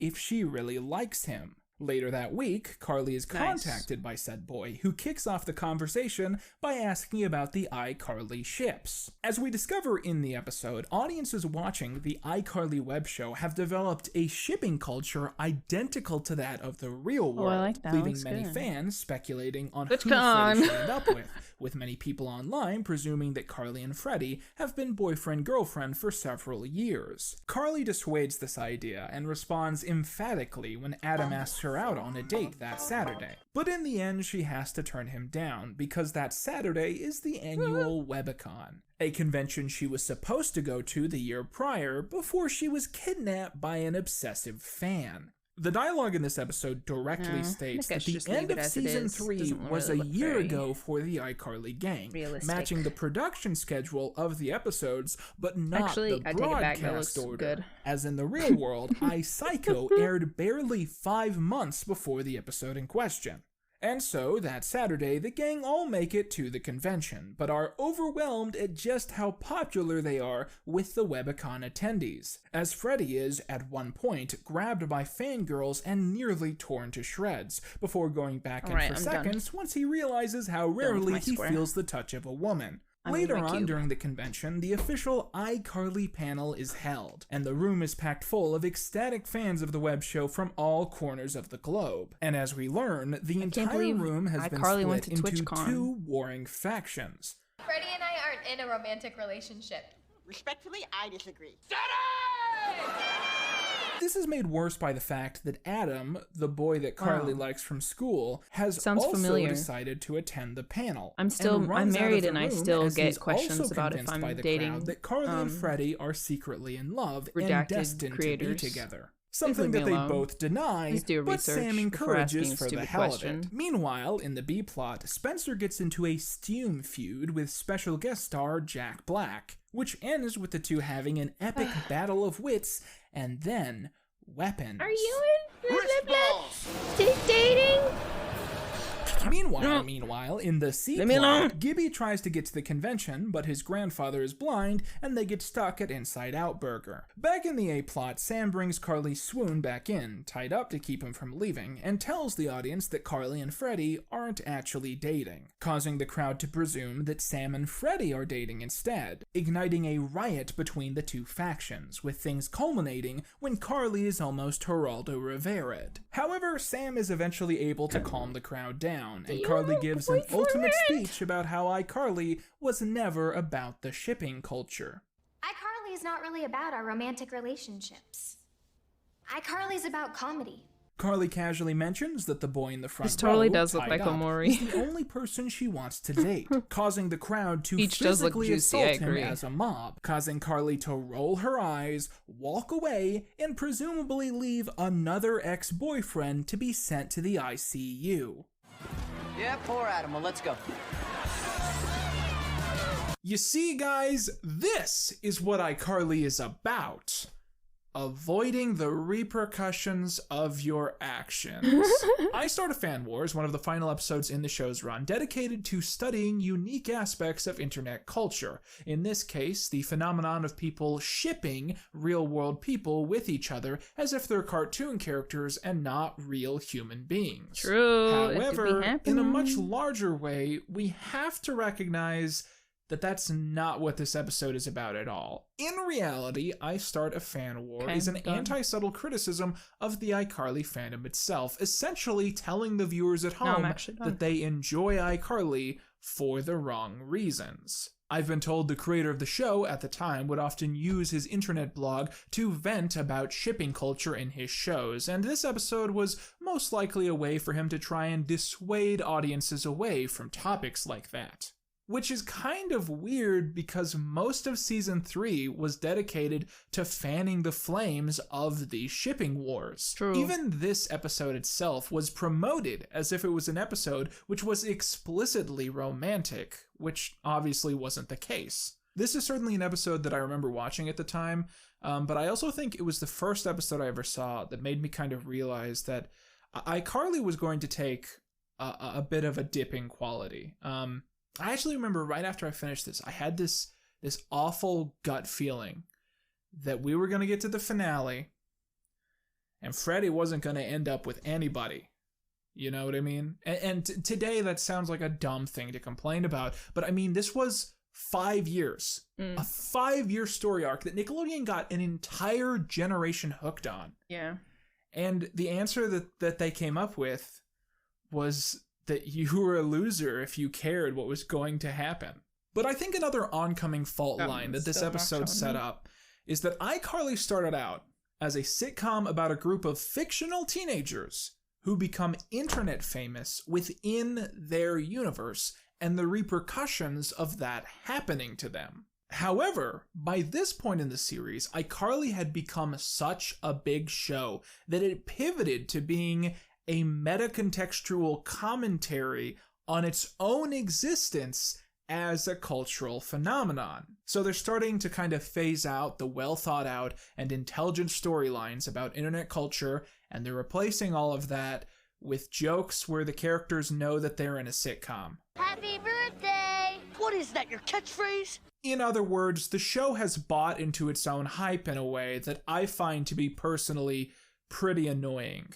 And the more we continue past this, the more the writers are going to spin out, and the more it's going to feel like they absolutely despise the reasons that kids were watching at home. Okay, that is going to be where we call it today. Because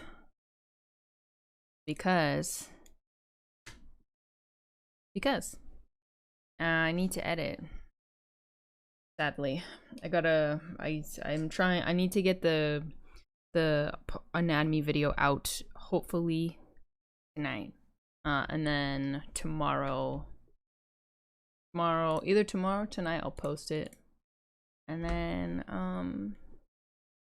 yeah, I'll see it, you've done great on your drawings today with the peach journal and the cube. The journal is my personal favorite. Only critique on it is just adding lines to indicate there's pages. You like the journal the best, really. I feel like the journal is the weakest one. So that's nice to hear. Thank you. Mask, thank you for the tier 1. I think I missed that. Thank you for the tier 1 sub. Let's see. Who's streaming? I know Joshua's gonna start streaming soon. So if you want to go wait. Twitch.tv. Lospro. Oh my gosh, Jam is streaming. Okay, we're gonna go hang out with Jam for a little bit. It's been a while. Oh, and Jam has a new layout, which is really cute. Alright. Maybe doing Abyss today. What if I... Okay, just finish the prediction just because you asked. No, I also don't remember what it was. It's too late. It's over. Okay, I'm sending you guys off. Thank you for hanging out with me. New art video soon. Bye. Stay cute. Eat your meals. Get a good night's sleep, and I'll see you tomorrow. Bye.